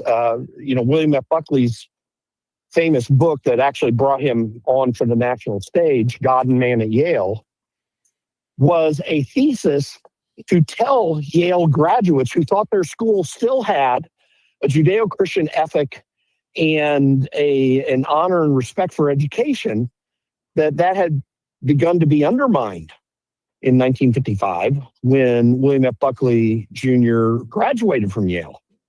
And he saw the internal corruption that was taking place at that time. By the way, just prior to that, maybe I think it was like 10, 15 years prior to that, is when C.S. Lewis published his lectures, The Abolition of Man, which documented this problem that was emerging then. One of the great academics of Western history, frankly, and certainly modern Western history, C.S. Lewis. He was documenting this problem. He wrote a book. He has a famous what do I want to call it? He had a famous series of books, science fiction books. Oh yeah. The last of which was called That Hideous Strength, which he wrote in his introduction to the book, was a fiction based on the principles that he had espoused in Abolition of Man. He stated that specifically. And it was the story of an academic institution that was literally conducting Satan worship. They overtook the old guard, and the people that started it were doing satanic worship in the background while making these arrangements with government that gave them money and through which they were undermining the power of England. So that was the story and thesis of it. It was this idea, that the traditional understanding of mankind, our traditional anthropology, understood through our theological understanding of the Old and New Testaments and God's design and plan and all of the Western ethic that was built upon that, it was a real attempt to take out the heart of what had made the West great, even with all of its faults, what made it great in world history and the emergence of the Christian ethic throughout Europe and beyond. And that effort was beginning all the way back then, the early part of the 20th century, and it's culminating now in these institutions that Hegseth says they're not looking to anymore, and probably rightly so at this stage. They're so corrupted by this effort, this frankly neo-pagan effort. I was talking the other day with someone about this. 30 years ago or so and beyond, the real conflict in society was between those who came from the Judeo-Christian ethic and those who came from a humanist, godless ethic. And humanism of the 20th century borrowed from Christian morality for its calls to take care of society. There's a difference between humanism and humanitarianism. A humanitarian cares for the good of people, and Christians or humanists or anyone else that wants to see the good of people are all humanitarians. But humanism is that man and what he thinks and what he determines is the center of all things. And we should go by that subjective and frankly relativistic idea of what morality should be. And that was the problem back then. What the problem we have now, some 30, 40 years onward, is a conflict between the Judeo-Christian understanding and neo-paganism.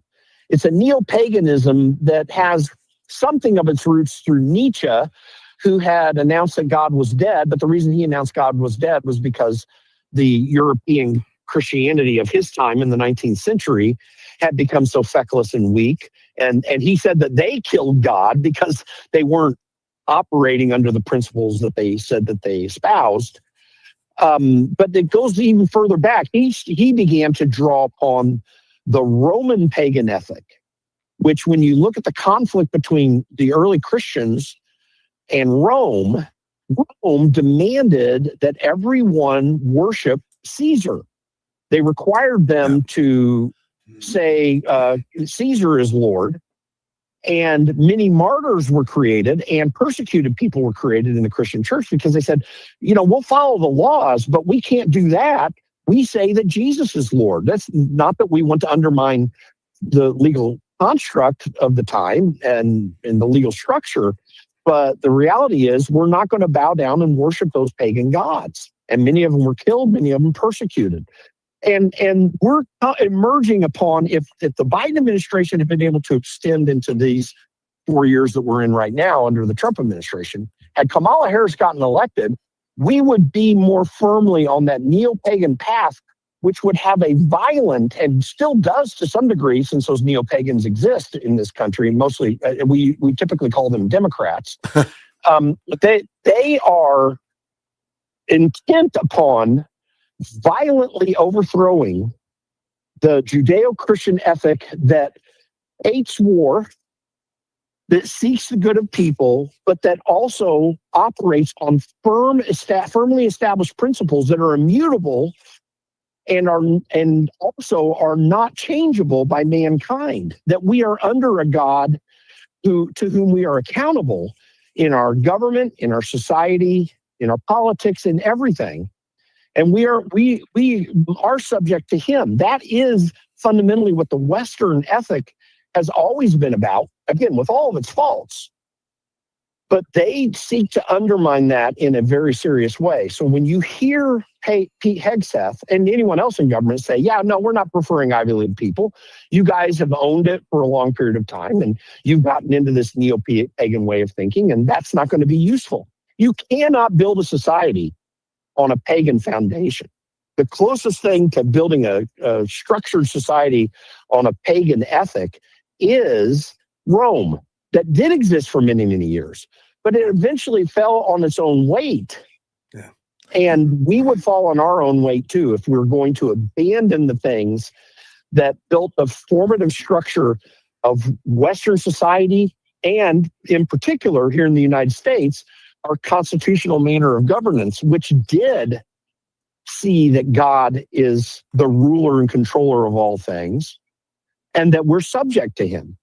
And that tension that has been growing and building over many, many decades now, maybe a century or more, has come to a head. And I think that is the right call to say we're not looking to people like you. We should look to institutions like Hillsdale, which is not. I mean, it comes from a Christian perspective, and it's very clearly Christian, but it's built on the fundamentals of learning, the necessary understanding of how to get to truth and how to understand truth.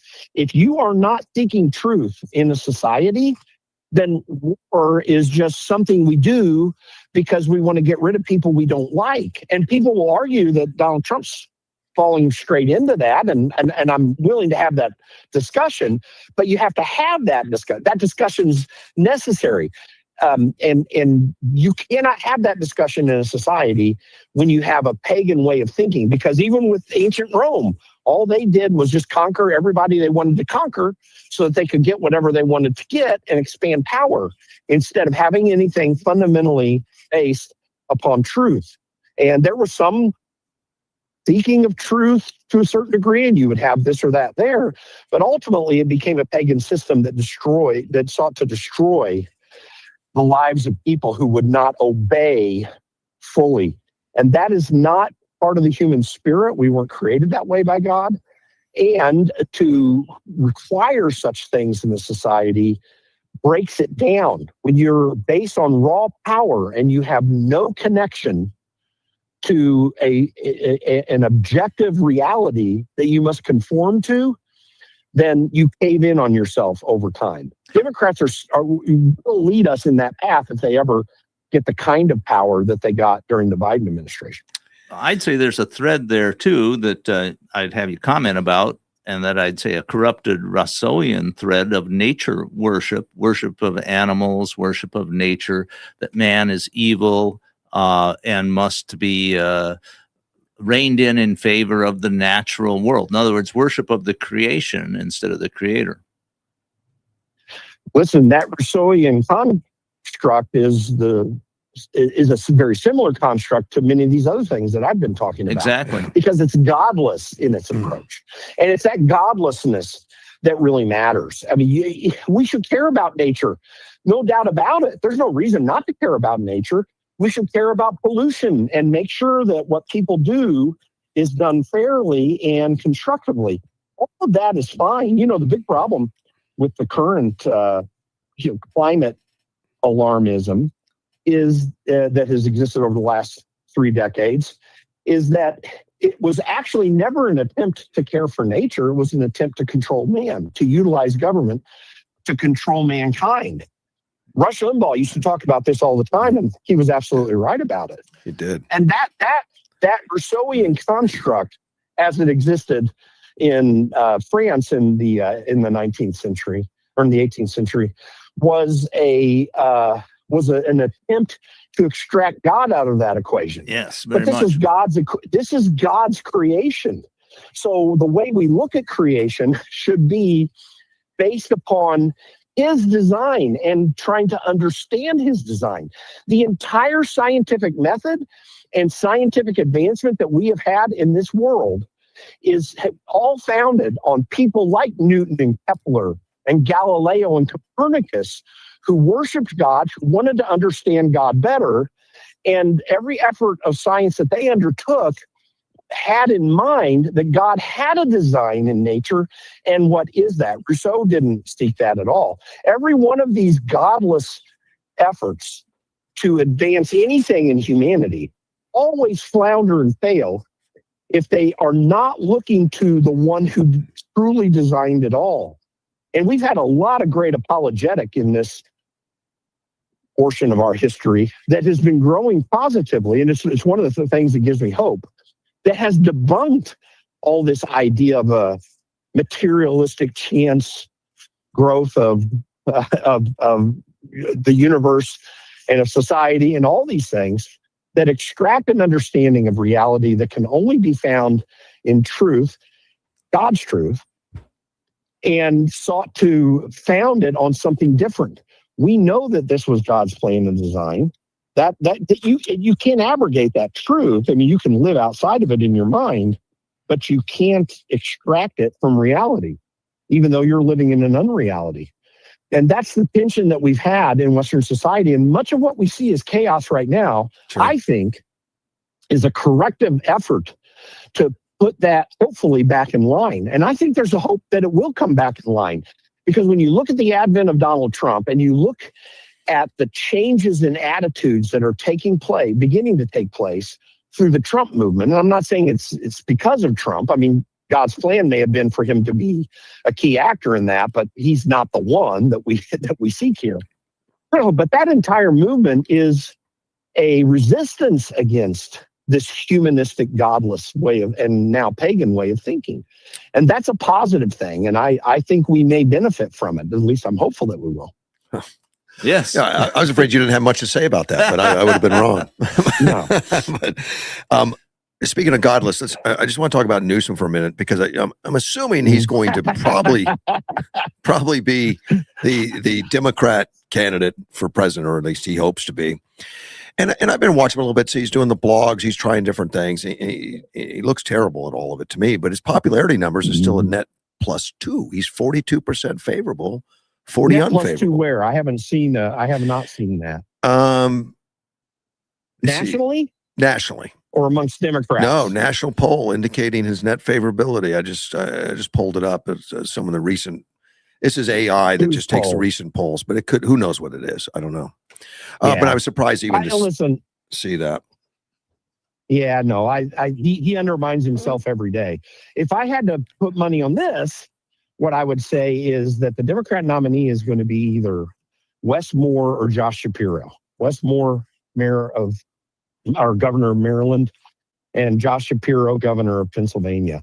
I think Gavin Newsom does not play, and in fact, he's about to get more exposed for the corruption that's taking place there. I mean, you finally have an aggressive DOJ effort to deal with the corruption that's been happening and the fraud that's been taking place to the tune of hundreds of billions of dollars there. Well, I thought it was Shirley that was doing that. But. You mean it's not going to be a Harris AOC ticket? Good. Frankly, I don't know who it's going to be. Yeah, I'm just making an educated guess. I don't even see I mean, there'll be some candidate, obviously, but I don't see a front leader. It's going to be a very strong one. Yeah. Yeah. But Oh, listen, we're not going to have a Trump leader again in our lifetime. But J.D. Vance and Marco Rubio have shown themselves capable of taking that mantle on. And I'm not saying it's one of them or either of them necessarily, but it seems that way. And that's a good counter. I mean, we already saw that Ron DeSantis, listen, I appreciate a lot of what Ron DeSantis has done. And I think there's some good things there that he's done in Florida, obviously. But Ron DeSantis he's smart, but he's not politically the sharpest tack out there. I think Marco and J.D. Vance are better, but he made Gavin Newsom look like a fool in a debate. Oh, yeah. I mean, when everyone talks about Gavin Newsom as a candidate, I say bring it on, because I already know what can happen to him when things are not at stake, much less when it is at stake. And Ron DeSantis wiped the floor with him in that, I think it was 2023 or early 2024 debate that they had. Gavin Newsom is a weak person. We have elected good-looking leaders who didn't ought to be elected before. I'm not saying it's not in the realm of any possibility, but I think he's already being made to look very foolish. The only people in any poll that are supporting him are people, A, that don't know anything about him or not enough, and B, are Democrats. So, and what California is what Democrats want America to be. That's what they're looking to. In fact, if you look at the rise in gas prices, I just saw a graphic state by state. If you look at the rise in gas prices in this country, every one of them are either in the West, I mean, the major gas price increases, or Illinois or the Northeast. Yeah. You see much less in the way, by comparison. I mean, the gas prices are up everywhere, but they're much less in comparison in the middle of the country, the South, the Plains area. Those states are not seeing major increases. And in fact, Illinois stands out in particular in the Midwest, because the rest of them, even Michigan, isn't anywhere near what Illinois is. Yeah, so, and all those places are failing economically, aren't they? They are. Yeah. And every one of their leaders look like fools. Yeah. And the only way for them to become president, and as I think of these, is people like J.B. Pritzker or Gretchen Whitman, and then out in the West, Gavin Newsom, and out in the East, Josh Shapiro or Wes Moore. Every one of these people, maybe slightly with the exception of Josh Shapiro, but that's only because he's got Republican opposition in his state. But every one of these have disastrous tenures as politicians. And then when you really look at them closely, are just very icky. I mean, they don't even pass the smell test once they get up. And then in J.B. Pritzker's case, he's a fat slob. Well, yeah. How about Shapiro? It was brought up that he's of Jewish extraction, and then that supposedly was one reason he wasn't picked as a VP candidate the last time. Do you think that's going to play much of a part? Oh, it'll play a part. I just suspect he might be able to overcome it. Yeah, okay. Because here's the problem. When you get into a problem or good thing, when you get into a nomination process, ultimately the party you're running to be nominated for wants a winner. Yeah, well, that's the idea. And they want an effective politician, or someone they perceive as an effective politician.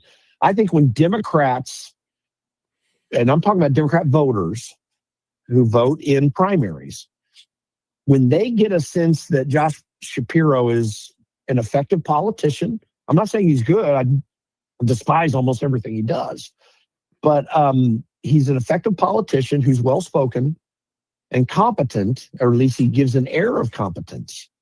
When that perception starts to reveal itself, if he does decide to run for president, I think that your voters are going to gravitate to what they think is going to win. That's ultimately what happens in these things. And he shows himself much better than Gavin Newsom ultimately. And he's not an unattractive guy either on the attractiveness scale. Yeah. And remember, in politics, perception is reality, not reality. Well, reality is not reality in politics. my question would be: do you think the Democratic Party leadership is going to allow the No, the primary leadership will crowd? work against them. They don't want a Jew. The Democrat leadership doesn't want a Jew as their nominee. Look at what they did to Joe Lieberman. Joe Lieberman was a very well-respected politician, and surprisingly moderate, being from Connecticut in comparison to what the overall political situation was in his time. But he was a very competent, knowledgeable, capable man, and they rejected him because he was a Jew. Well, And I think that Democrats will continue to have that tension. But at the end of the day, I want a Republican to win, so I want the Republican that can win. Donald Trump showed himself capable of winning, and that's why he ultimately was successful. I guess in 2024, the Democratic primary system just went out the window. Well, there was no Democrat primary system at all. That's right. Kind of my point. Yeah, I mean, listen, and they may do that again. They had a way to be able to do it politically then and make it seem like they were just trying to deal with a bad circumstance. That's still a false way to do it, obviously, and it's invalid on its face. But you had Joe Biden, who looked like an absolute fool in that debate with Donald Trump, and they were hanging on with him. That in a way that proves my point. They thought up until he debated Donald Trump, which was his major error, and actually people pushed him into because they wanted him to fall in his own way. That's what I thought. Until he debated Donald Trump, he was perceived as someone who could win against Donald Trump, and that's why they stuck with him. That's why they stuck with him in 2020, because we already knew the guy had dementia at that time. Right, it got worse over time, but it was pretty bad then as well. And the only way they could keep his perception of winning intact was to keep him off the campaign trail. I mean, he'd have had the same fall if he didn't have the opportunity of 50 former CIA officials lying and saying that the Hunter laptop was a Russia hoax. Yeah, he'd have been gone. They were able to give credibility to that lie, and they worked it very hard. And by the time they brought it out in October, it and shut it down in the media through censorship. It was very difficult to have enough time to lay out what it actually was in the midst of other key circumstances taking place that they could rationally blame on Donald Trump, even though it wasn't his fault. Or they could give rationality to it that it was his fault that we were going through COVID and the economic response, which was really almost entirely exclusively Democrats shutting down the economy. Right. I mean, look at all that conspired against Donald Trump. He would have won that election so big. Yeah. Like the fake 81 million votes, and I don't believe it was 81 million votes that went to Joe Biden, would have all gone to Donald Trump had COVID not come and had they not shut down the economy and blamed it on Donald Trump. Right. Yeah, desperation measures, I think. Speaking of Biden, Biden would have fallen flat on his face then. The 25th Amendment never really came up under Biden, any seriousness. But right now, I understand there's 70 Democrats that want to pull the 25th Amendment up as a suggestion for Donald Trump. Is this just political theater? I mean, it seems impossible. But yeah. No, it's entirely political theater. The Congress has no say on the 25th Amendment. No. The part of they do have a say. It's called impeachment, and they'll certainly try that if they, get the House in November. Yeah. But that's the only say they have on getting rid of Donald Trump. The 25th Amendment is initiated. Primarily, there are a few things in here, but that deals with the death of a president or the illness of a president, a la Woodrow Wilson, who really wasn't president for 2 years. Mm-hmm. But the key factor that brings the 25th Amendment about is it must be initiated by the cabinet. A majority of cabinet members have to sign a letter and state that that the president is incompetent. So they have no say on it. It is political theater. They just want to stir it up. Well, and because again, they work very, very hard to put this perception out there that Donald Trump is a crazy man, and he's anything but that. There may be crazy things you think he does, but every one of these things that were perceived as crazy ended up being right.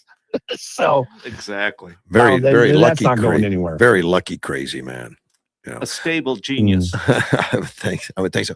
What, Well, I would say he's a stable genius when it comes to politics and his assertion of what America is. He is a stable genius. And that is not a bad thing to have. I don't think we can look back on Donald Trump's presidency, both terms, and say we had anything but certainly one of the most effective politicians in American history, if not the most effective, and one of the most true in the modern era to the American ideal, other than maybe Ronald Reagan and Calvin Coolidge, I would put in there, and I would maybe begrudgingly put John F. Kennedy Jr. in there a little bit. But, he's one of the most effective politicians we've ever had in American politics. And he has gone through so much and effectively as well. Like a lesser man would have given up way early in his first administration, and the guy was stubborn enough to never give up. And you do kind of need a stubbornness. Plus, he's hilarious, by the way. He's actually. Oh yeah, that helps. That's funny. I don't know if you saw him on Easter telling those kids, when he's saying an autograph for a kid, he says, you could sell that on eBay. Yeah, I could sign this, and you could make $25,000 off of it when I sign this. Yeah. By the way, did you see that funny meme that had Donald Trump standing by the bunny that was walking around there, and then just below it, you had Marco Rubio in the bunny costume with the hat off, smoking a cigarette afterwards. Oh, there's been some great. That was great memes, and Trump will promote those memes. He puts them out on his own media. Oh yeah, he puts them right out there. Well, Donald Trump has what we haven't had from any Republican except Ronald Reagan in recent memory, and that is he knows how to deal with the media. I said two things about Donald Trump. I was initially a Ted Cruz supporter in 2016. I knew Ted, having worked on the Hill. Some of his staffers were good friends of mine, and I had a lot of confidence in Ted at the time. But I didn't hate Donald Trump. But I had a lot of Ted Cruz supporters who were just apoplectic about Donald Trump, including some of them that tried to work in the convention, that thing to take down his nomination in 2016. I knew some of those people, and I thought they were insane in the way they acted. But anyway, I was telling people, listen, two things about Donald Trump. Well, I said the first thing I said was what I really said, but I secondarily said the second thing was that if he gets elected president, he's going to turn over the trash cans in Washington, D.C. and reveal what's really going on. Right. And that prediction was 100% correct. I'm not clairvoyant. I just worked in Washington, D.C., and I knew what he was willing to do. So, it's kind of easy to kick over a trash can. Or relatively simple. You also have to back it up. But anyway, he did that. But the second thing was there is no president except for Ronald Reagan in recent memory, Republican president or Republican politician of any sort, actually, who had an understanding of how the media works, how to work the media, and deal with and break through the barriers that the media puts up against you. And there have been, George W. Bush was waylaid by the media, no doubt, but he also was not competent enough to deal with it. But Ronald Reagan and Donald Trump got the same treatment, Donald Trump more so than Reagan. And they have been able to break through it because they understand how media works. They understand how people perceive things, and they know how to stay with what you need to communicate as opposed to getting caught up in everything that's brought at you. And in different ways, Ronald Reagan and Donald Trump have dealt with that. Well, a lot of it is that the technology has changed and the media has changed. And so Donald Trump quite rightly does not fear the media because it's no longer the media that Ronald Reagan faced or George W. Bush faced. It's much more fractured and partisan now, and that works in his favor. I would give Donald Trump an edge over Ronald Reagan in terms of his ability to deal with the media fearlessly. Yeah. But it's a small edge. The edge I would give Donald Trump is that he was able to do it in the media environment we're in. Listen, in the 1980s and 70s, the media did have a liberal bent, and I use that term very purposefully. didn't have a leftist bent. Or there were some leftists, but not many. It did have a liberal bent, though. It did have an anti-Republican bent to it. But you still had a tradition in the media at the time that you still needed to report the actual news. I mean, even the New York Times with its leftist radical bent, and Mark Levin, I think, documented their problems very well in his book about the media. But they still had reporters there. Charlie Gasparino of Fox Business is a good friend of mine. We've talked about this. And he grew up in New York City. In that time, you really did have some fantastic news people, even in the New York Times, who really did look at things and reveal things when they were bad. So, yes, in a sense, Reagan's situation was different than Trump's, where you have a leftist or radical leftist media, mostly dominating, but you also had censorship, literal censorship that came up against him. And he has to receive the edge over Reagan in that, because we've never seen, there have always been attempts at censorship here and there. You had John Adams and the Alien Sedition Acts, the new Alien and Sedition Acts during the Wilson administration. You had some things that FDR did to shut down the media and so forth. You had Lincoln have to do a few things. We've had certain attempts at censorship in this country, but we have had never anything like Donald Trump had to face, where you have a new type of media, social media, that entirely shut him down, entirely pushed his supporters into the background so that they could not help things well up in his favor just from the grassroots, because we have a more grassroots media now with social media than we have ever had. Yeah. And Reagan didn't have to quite, but Reagan's is only slightly less, because what he did have was the fact that media was exclusively what you got on the three networks and on your local and in your local newspaper, and that was and your local newscast. That was really, really it. You did not have this broad ability to get your message out. You had to hit it sharp and well the moment you were out at your big spike, and Reagan hit that every single time. So he was highly effective. So that's kind of the difference. But Donald Trump, because he pushed back so hard at the media and fought so hard against them and exposed their lies and called them liars when it was really a lie, and not get caught in telling a lie himself. And that's interesting. Keep in mind, everyone says Donald Trump lies. There's no doubt he embellishes, without a doubt. And if you want to call that a lie, okay, well, I'll grant that to you. But embellishment is a lot different than creating an entire narrative that has no foundation in it at all. He was facing that in the media for his first term, and he still does to some extent now, although it's a little bit better. And he made it through that. That is to his benefit and credit. He deserves a lot of credit for that. And that's why I say he's possibly our greatest politician ever. Jim, I appreciate the time. Thank you so much. I hope it was helpful. Oh, very helpful. Thank you, sir. I appreciate you. Take care. Okay. Blessings to everyone in Yuma. Thanks for having me on, guys. Thank you, sir. Bye-bye. What a great call. Yeah, always insightful. Yeah, I would say so. More than that. It's I was really surprised by how far he took the college thing when I asked him about the Ivy League colleges. Yeah, well, he went right into the structure.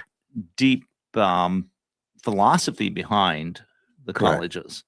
And I think that's important. And we have seen this huge change away from a Christian perspective to what he called neo-paganism. And I kind of laugh because that's a term I've used a lot too. Yeah, you have. And so I agree with him on a lot. And, I mentioned what I call the Russoian corruption, because Rousseau, if you read his stuff, doesn't go as far as the current crop of what I call neo-pagans go, where they are virtually worshiping, the earth and animals, and saying that we have to put them as our highest priority rather than humans. Mm-hmm.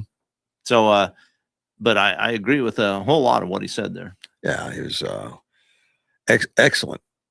You realize it was nearly an hour.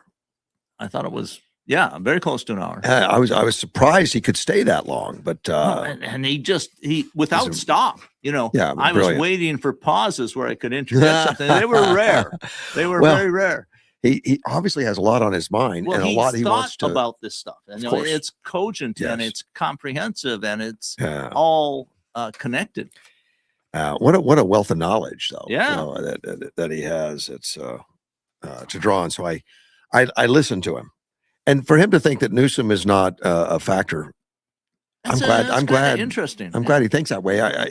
I don't disagree with it, No, I don't either. but I wouldn't have his background to be able to identify that as well, because Yeah, he has an advantage. He's 'Cause really he's in the- plugged in. he's leading in the polls right now, Newsom. Still, Well, the For- poll you read, and I mean, there's a Yeah. lot of different polls out there, so you got to be real careful about these polls because who I'm did very it, familiar. and you know all the things that a lot of polls are done to get a particular answer, and so is that what happened in that poll? I don't know.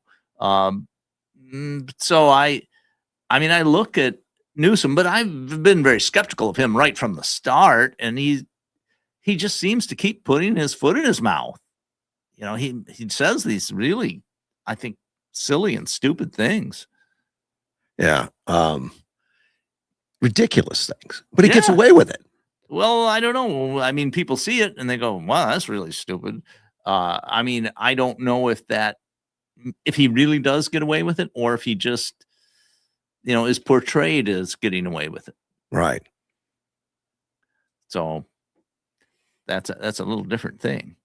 And then, you heard my question about the structure of the media, and it was, it's admitted that the structure has changed, but I think this change in the structure is as important to creating the situation where Donald Trump could triumph. When you say the structure on you mean like social media taking over? I mean social media, the internet, talk radio, all these things weakened the hold on the narrative that the old dominant leftist, liberal, progressive media had. But I like his comments, and he said back in the 70s and 80s there were better reporters It's true. It's and really less censorship, and that's probably all true. well, it was different kind of control. Yeah. And I think that, I look back at it and it appears to me that a lot of reporters back then, and even their editors and such, believed they were being nonpartisan when they weren't. I mean, they thought they were. And I think that structure collapsed about the time of the 1994 Republican Revolution, when Republicans took control of the House and Senate at the same time for the first time in about 40 years. And to me, the change that happened in the media as I watched it was before that they were, well, yeah, we're nonpartisan, we report everything. And after that, oh my gosh, how did that happen? We have to change things. It appeared to me the old dominant media became much more partisan after the 94 elections. Possibly. I mean, That's I didn't what pay I as thought much I attention to it as you have, but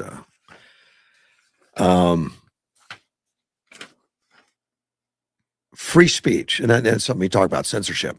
And I talked to you briefly when you got here this morning about Colorado. Jonathan Turley wrote a nice article. Yeah, he's a very smart guy. On free speech, talking about Colorado, and I guess there's some things I didn't realize. I mean, I lived in Colorado and I loved the state, and when I was there, it was a red state. Yeah, it's changed. It's changed a lot. I didn't realize that Colorado was part of that cake shop case. Yeah, oh yeah, where happened in Colorado, where they were trying to force cake shop owner to write non-religious. You have to decorate this cake for a gay wedding. I think. Yeah, even though it doesn't meet your religious criteria, and you don't want to do it because of religious belief. We're going to force you to. And there were cake shops all over the place, and he suggested one down the street. And there wasn't a rudeness. There was just I prefer not to do it. And they ended up winning that case, but it had to go to high courts. Yeah, I think more than once. Yeah, didn't they bring it against him again? Yeah. Maybe a third time. And it was just, the obvious motivation appeared to be, we will destroy you. Well, apparently Colorado is not backing down just because of the high courts and the Supreme Court. Yeah. They find ways to rewrite it and are actively doing it now. And Turley writes that Colorado legislatures and judges have spent years attacking core free speech and associational rights in the last election. The state attempted to strip President Donald Trump from the ballot with the support of a majority of its Democrat-controlled state Supreme Court, which I had forgotten about that too. Right. That because there was a lot of that going on, but Colorado leading the charge on that one. Correct. The effort was later declared unconstitutional in a unanimous decision by the Supreme Court. Colorado could not even get any of the liberal justices to support its actions. Well, to their credit. Yes. I mean, I like to see that. You like it when the leftist liberal justices do something that is correct. But after they lost losing the efforts on the Masterpiece Cake Shop, the owner, Jack Phillips, the target of its owner continued for years. They just kept going after him. Yes, right. There was a punishment. Exactly. Punishment by process, I call it. Yeah. And he said, and that legislation proved to be a tremendous victory for free speech. Colorado's also been leading the fight to limit the speech, I already got that, of professionals and parents on conversion therapy. Yeah. And I kind of look at the conversion therapy and think it's kind of over because there's been so much adjudicated that, right. That it's out of line. Not to Colorado. There was an 8-1 rejection of Colorado's position, and when the Supreme Court, Chiles versus Salvador, result, on that kind of case, the only one they got was Justice Ketanji Brown Jackson, but then they just doubled down. Yeah, with legislation to expose any counselors engaged in conversion therapy to heightened legal liability. So they put it in legislation that if you try to talk a kid out of conversion, you've got legal liability or mutilation, whatever it is, including waiving the statute of limitations. Well, and this is what we see. It reminds me of the old Soviet Union. If you don't agree with us politically, you are insane. Yeah, by definition. Probably right. Well, now they've got new laws on that going through the Congress with them right now. States defending a new public accommodation law, HB 25-1312, that defines gender expression to include chosen name, how an individual chooses to be addressed. I thought we were past all this stuff. I thought it was turning around. I think it is. It's just that they are still fighting it because it's part of their delusion about how reality works. Well, it says that, as in the past, Colorado cases, the state secures favorable rulings from district court judges. Right. Yeah. Joe Biden nominated judges particularly. But the Alliance Defending Freedom is an organization that's appealing to the United States Court of Appeals for the 10th Circuit on behalf of the clients. But they're not stopping. I just found that, I guess, a surprise. They're ignoring Supreme Court justice rulings, or ignoring political movements that are going on. Well, we see a similar thing happening. So I never think it's dead. We see a similar thing happening with the Second Amendment. We have about 10 states that hate the idea of people being able to exercise rights protected by the Second Amendment.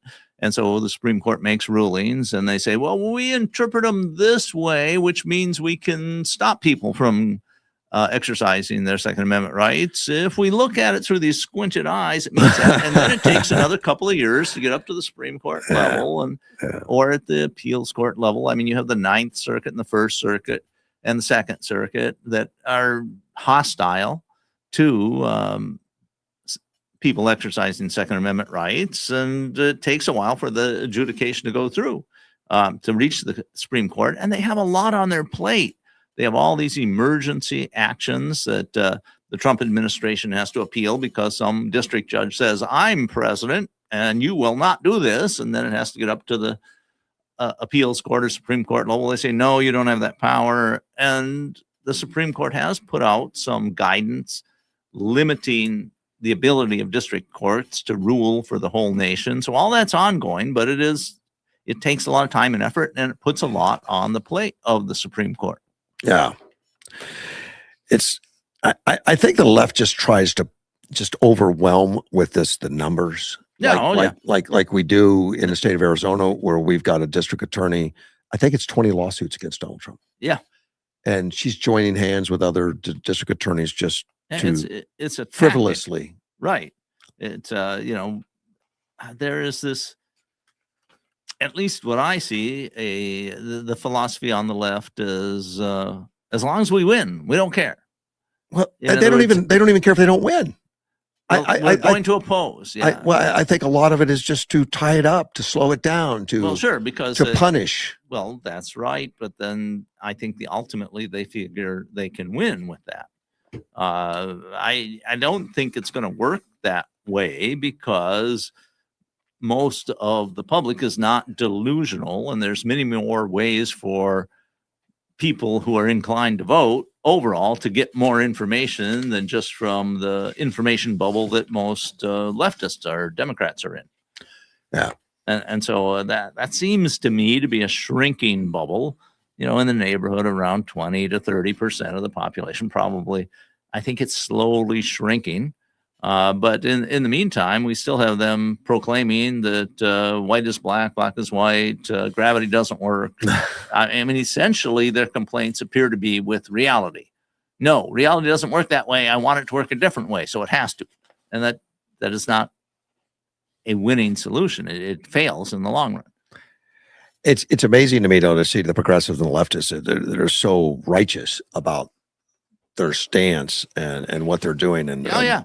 Most recently, I know Helen and I were sitting down, and we picked up on a doctor, and she was in the airport doing her TikTok, and you don't follow TikTok, I know. No, but I've heard of it. Yeah. But anyway, she was going to make a scene with ICE officers out there in the airport trying to help traffic move and get things along. So she went up to them and said, "Oh, thanks for coming. It's really nice to see a racist, and all that stuff." And the ICE officers just smiled and walked away. And she put it out there and very proud of it on her TikTok. And she's got a following on YouTube, on Facebook, because she's an OBGYN, and she's got a lot of stuff out there that is training and helping and informational. Okay. She got beat up. I mean, the public is turning against her, but you could tell from her attitude, she thought she was doing a righteous thing to attack. Oh, sure. That she was helping. I mean, she's obviously in a bubble somewhere. Right. There's this information bubble, and I know people who are in the bubble, and it's very difficult to try to get them to move out of that bubble. So yeah. I mostly don't try. I mean, I listened to them and I said, that's not correct. You have I don't engage them generally and say, your view of reality is false, because it's not something that is very productive, No. But there are those people there, and when your vision of reality, no matter who you are, if your version of reality is challenged, it challenges your whole personality. Exactly. So you can't just you're attacking. You can't just say, I accept your argument. It sounds great. Right. Yeah. It's I mean, the normal reaction when somebody is confronted with facts that contradict their version of reality is they ignore those facts. They say those are not correct, or they find a way to integrate that into their philosophy through some kind of complicated system, often a conspiracy theory. You will find that conspiracy theories are much more common on people who don't have political power. Right. The less political power you have, the higher the level of conspiracy theories. And I think that's all over the world. Is that right? Okay. I never looked at it that way, but okay. Yeah. It's because it's a way for people to cope when reality is not proceeding the way they think it should. I imagine there's a lot of conspiracy theories inside the theocracy in Iran. How can this be? Because we are the righteous ones. God favors us. How can we have been destroyed so much? Well, and the most common thing would be, well, we weren't righteous enough. We didn't believe enough. We didn't do enough. You heard a lot of that from Biden, Harris, all the other, like, we just didn't do enough to get our message out. We didn't. Your message is out, buddy. That's why you lost. Well, and that's something that's very hard for people to accept. Right.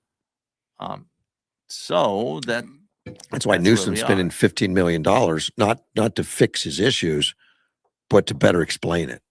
He just wants to change the image. Well, and it's a real particular problem when you're on the left and you openly embrace Machiavellian view of power, which is facts don't matter. What matters is how we can fool them today. Did you hear that ICE was involved in another shooting?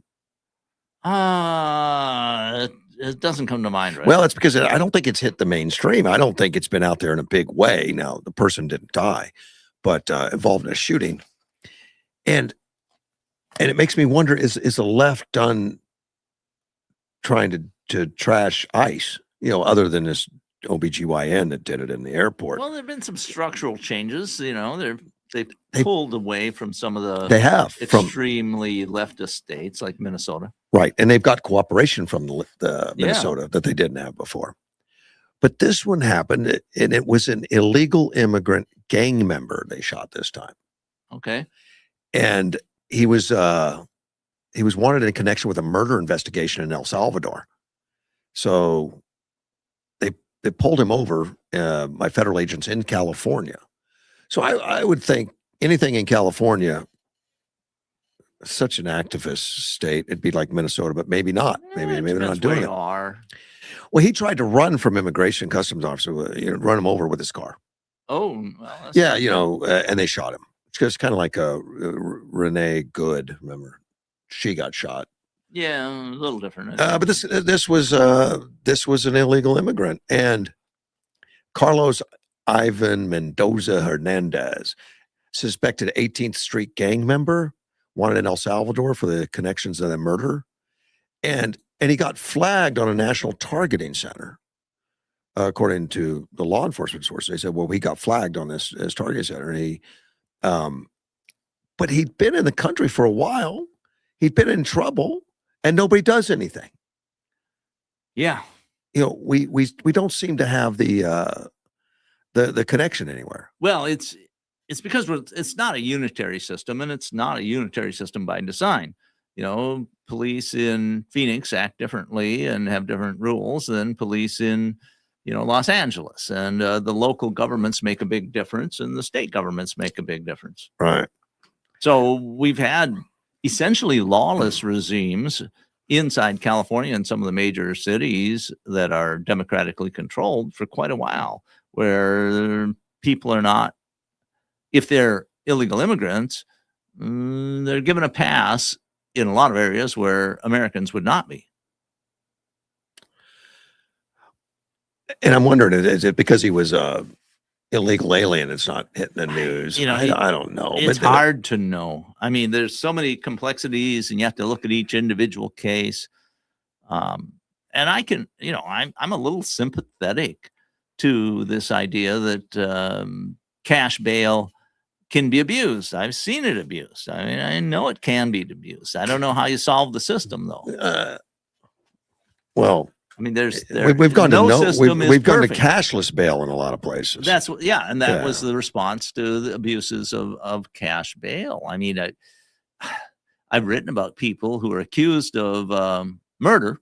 Yeah, sit in jail for a year, even as much as 2 years, because they aren't given any way to make bond. And then a jury hears the case and they're acquitted. I mean, so you sit in jail for 2 years, with the claim that you're innocent. You can't make bond because the bond is set at $1 million or $2 million, right. And you don't have that money, and nobody's willing to put that money up for you. And the end of it, you're acquitted. Right. There's some problems there. It is a problem. So, but that doesn't happen all the time. It doesn't happen probably as often as you think. And well, and just because you're acquitted doesn't mean you didn't have good reason to be there. Right. I mean, I wrote about some of the cases, so I dug into a couple of them. I think they're relatively rare. Yeah. But because they happen, the system is not perfect. No system is perfect.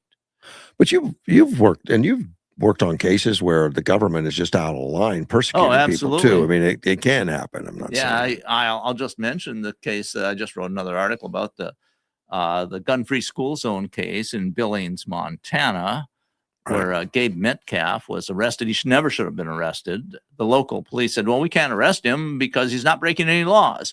But we have these friends in the federal government. Maybe we can do something with them. And then a task force. And it's a long story, and maybe I shouldn't talk too much about it because there may be a lawsuit that comes out of it. But eventually, the Ninth Circuit 3-judge panel said, you should never have indicted this guy in the first place. Dismiss the case. They ordered the judge in Montana to dismiss the case, and the case was dismissed. And I'm happy to report that I believe, with a little bit of pressure, which I might have had a little bit to do with, he got a shotgun back, a single shot, 20 gauge shotgun with 6 whole cartridges. And he was made out to be this horrible person. In fact, he had agreed with the federal task force that he would leave the shotgun inside. He wouldn't show it outside anymore. And, and they used that interval to then try to set up a raid on his place, which he interrupted because somebody said, hey, these officers over here, they're blocking our access to this pizza place. Could you go talk to them? I think they're interested in you.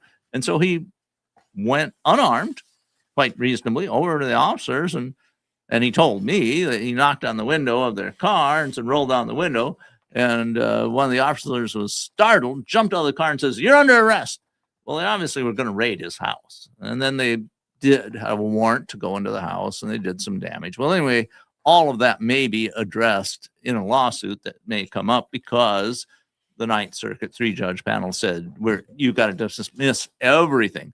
So the plea deal he did is gone because that came after the indictment, and anything after the indictment is null and void because it was dismissed. I'm so happy about that, though, because they put that guy through heck, I mean. 2 years, 2.5 years of nasty stuff. He was in jail for a month, and it appears, I don't know that I can prove this, but I think there could be evidence found in discovery that could prove it. It appears to me that officers may have lied in order to get the warrant they had for his arrest. And if that happened, and they certainly told tales about him being a mental case. And I've written, this is now, I think, 25 articles I've written about the case, so I'm pretty familiar with it. And when the federal defender, which is a publicly paid for defender in the federal cases, went to the judge, and he had somebody in the jail interview Gabe, who then made a determination if he was mentally okay. And they said, this guy is not a mental case.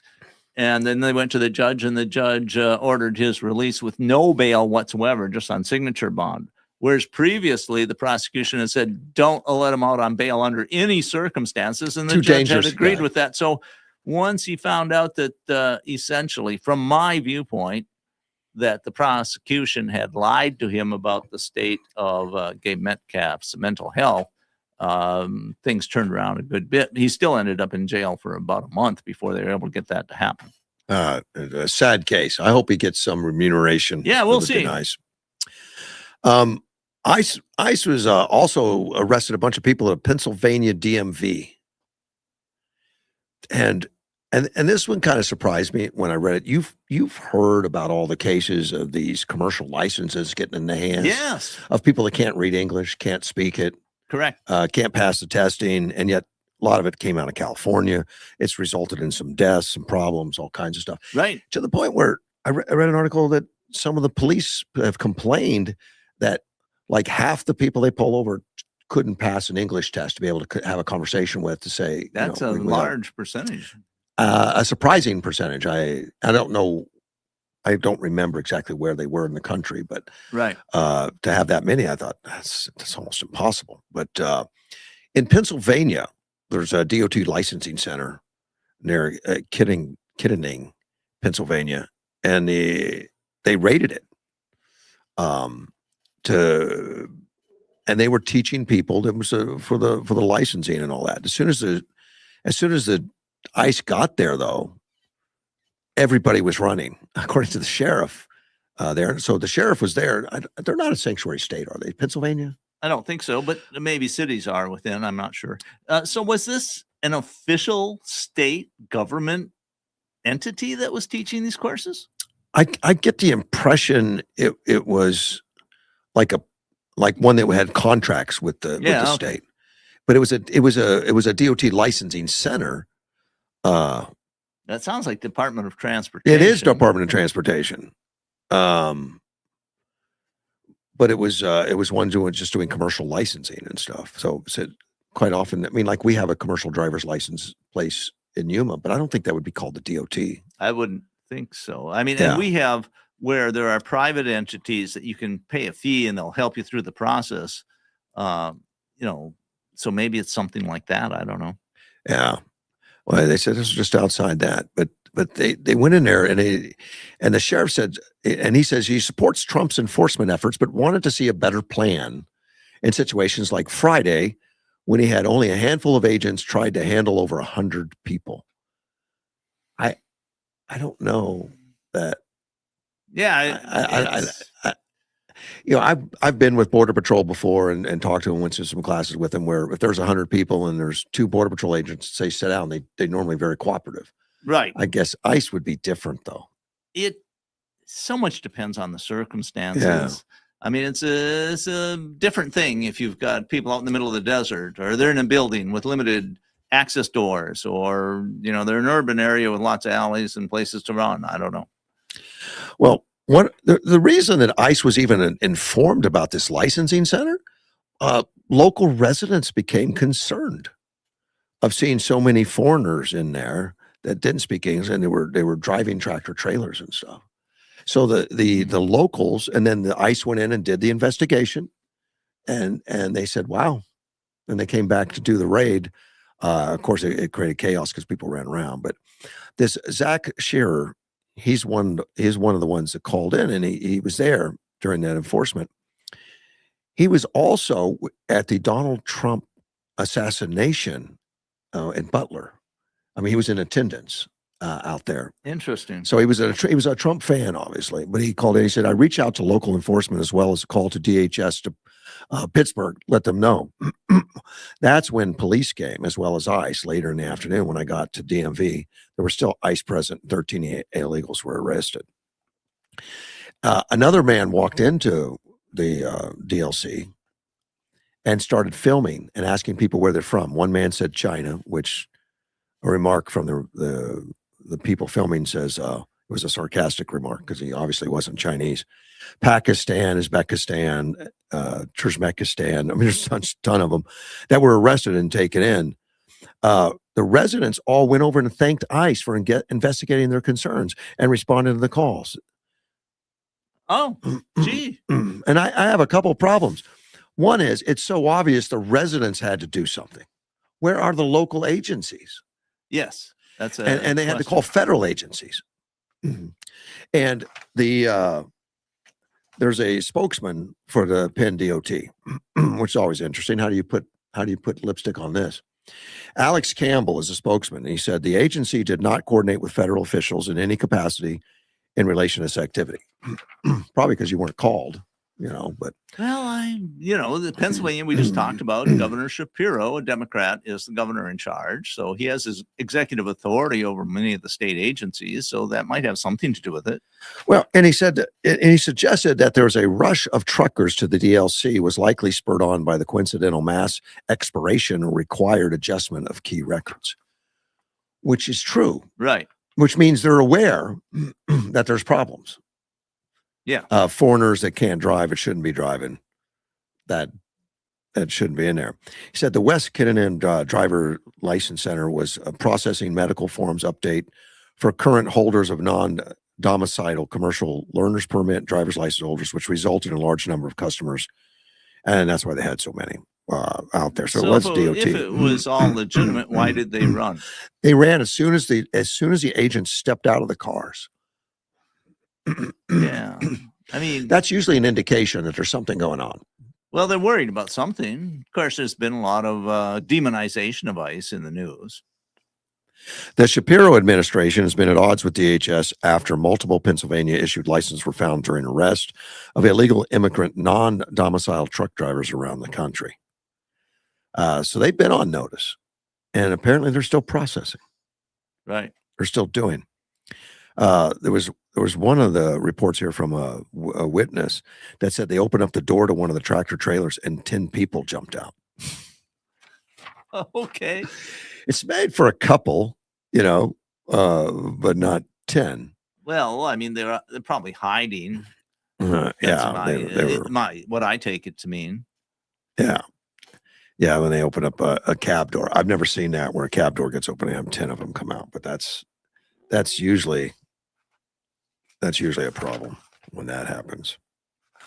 One last thing. Soleimani has a couple children that were living in the United States. Now he's passed. He's been he was hit with a bomb, a missile a couple during Trump's first administration. He was very proud of that. Well, apparently he's got a niece that's 47 years old, and her daughter that were living in I think it's California. Yeah, California home. And it wasn't particularly upscale. I mean, it was a $500,000 house, but that's not palatious. No, in California, Yeah, it's it's probably not about palatious. middle income. And they had a nice Tesla Model 3 or something. So it was a middle. Apparently, they're very much on social media constantly saying death to America and stuff. And yeah, they were hoping for the failure of the Yes. Donald Trump initiative in Iran. So they were trying to get attention, which they got. They got a lot of followers. And the State Department recognized it and revoked their green cards. Yeah, they had Which green is cards. hilarious. Well, It's what should happen. I mean, it's been like, if I have a green card, I can say or do whatever I want. And Marco Rubio has stated and made that perfectly clear. We can revoke that anytime. Yes, and I was not really aware of it before this happening. Something similar happened during the Woodrow Wilson administration, where there were a bunch of aliens in the U.S. who were socialists and were against the World War I effort, and he threw them out of the country. But it wasn't brought to my attention that he had the political legal authority to do that, but he did apparently, and same thing today. And Marco says it all the time. I really like Marco's attitude and way he does things. There's a Iranian lady, Sheila Nazarian, who fled because fled Iran as a child that came to this country. And she's been outspoken about a lot of people in the country that shouldn't be here from Iran, that are part of the leadership, part of the problems. And apparently there's quite a few. Yes. And she says that these women are posting in bikinis on yachts. They're wearing V-neck dresses down to their belly buttons. They want to be Instagram influencers, all on blood money that was embezzled, stolen from the Iranian people. And there's thousands of them, not just two. There's thousands in the United States and in Canada and in London. She said, they're such hypocrites. You can show a few strands of hair in Iran and get 74 lashes. I've seen women kicked to the ground, kicked in the head while on the ground for violating hijab policies in Iran. Women have been raped. Women have been killed for showing their hair, much less these women showing. Like if you look at their Instagrams, it's infuriating. They're on yachts, they're on helicopters, they're shopping on Rodeo Drive, half naked, and it's almost the rules for thee, but not for me, on full display. So she's frustrated, and I guess she's been a whistleblower for a long time. Sure. To say, let's do something about it. But I don't think showing skin is something that you can be deported She's for. pointed out the hypocrisies. Right, exactly. That their money comes from the organizations that have done that to women. Sure. And they're over here living up the high life. Now they're being deported back to, where do you guess? Iran. Well, yeah. What do you want to bet they can't take their clothes? Many's relatives are being deported. I'm not sure about the others. What do you want to bet they can't? But there's got to be rules. There got to be rules. I mean, if you are openly supported somebody we are engaging in combat with, that makes sense to me that the green carders can say, we're revoking your green card. But I don't know if showing skin fits there. In Iran? No, in the U.S. Oh, no, in the U.S. it doesn't matter. She's just saying outrageously. These women I are understand doing that, but we are sending Soleimani's relatives back, but to not for Iran that reason. for a different reason, different- because they have been promoting the failure of the United States. Right. At the same time, they've been enjoying the freedoms Well, yeah. that they wouldn't have had. Right. And that's what she's pointing out. She's enjoying all these freedoms. They wouldn't have those, and they're not going to have them once they get back over there. They came over on visas. Right. Offshore entered the tourist visa in June, while her daughter in July on a student visa in 2015. Both of them in 2015. But they were able to get green cards, is what I'm saying. They were. And They're that's green cards. That's with a green card, you have more stability than if you're just on a visa.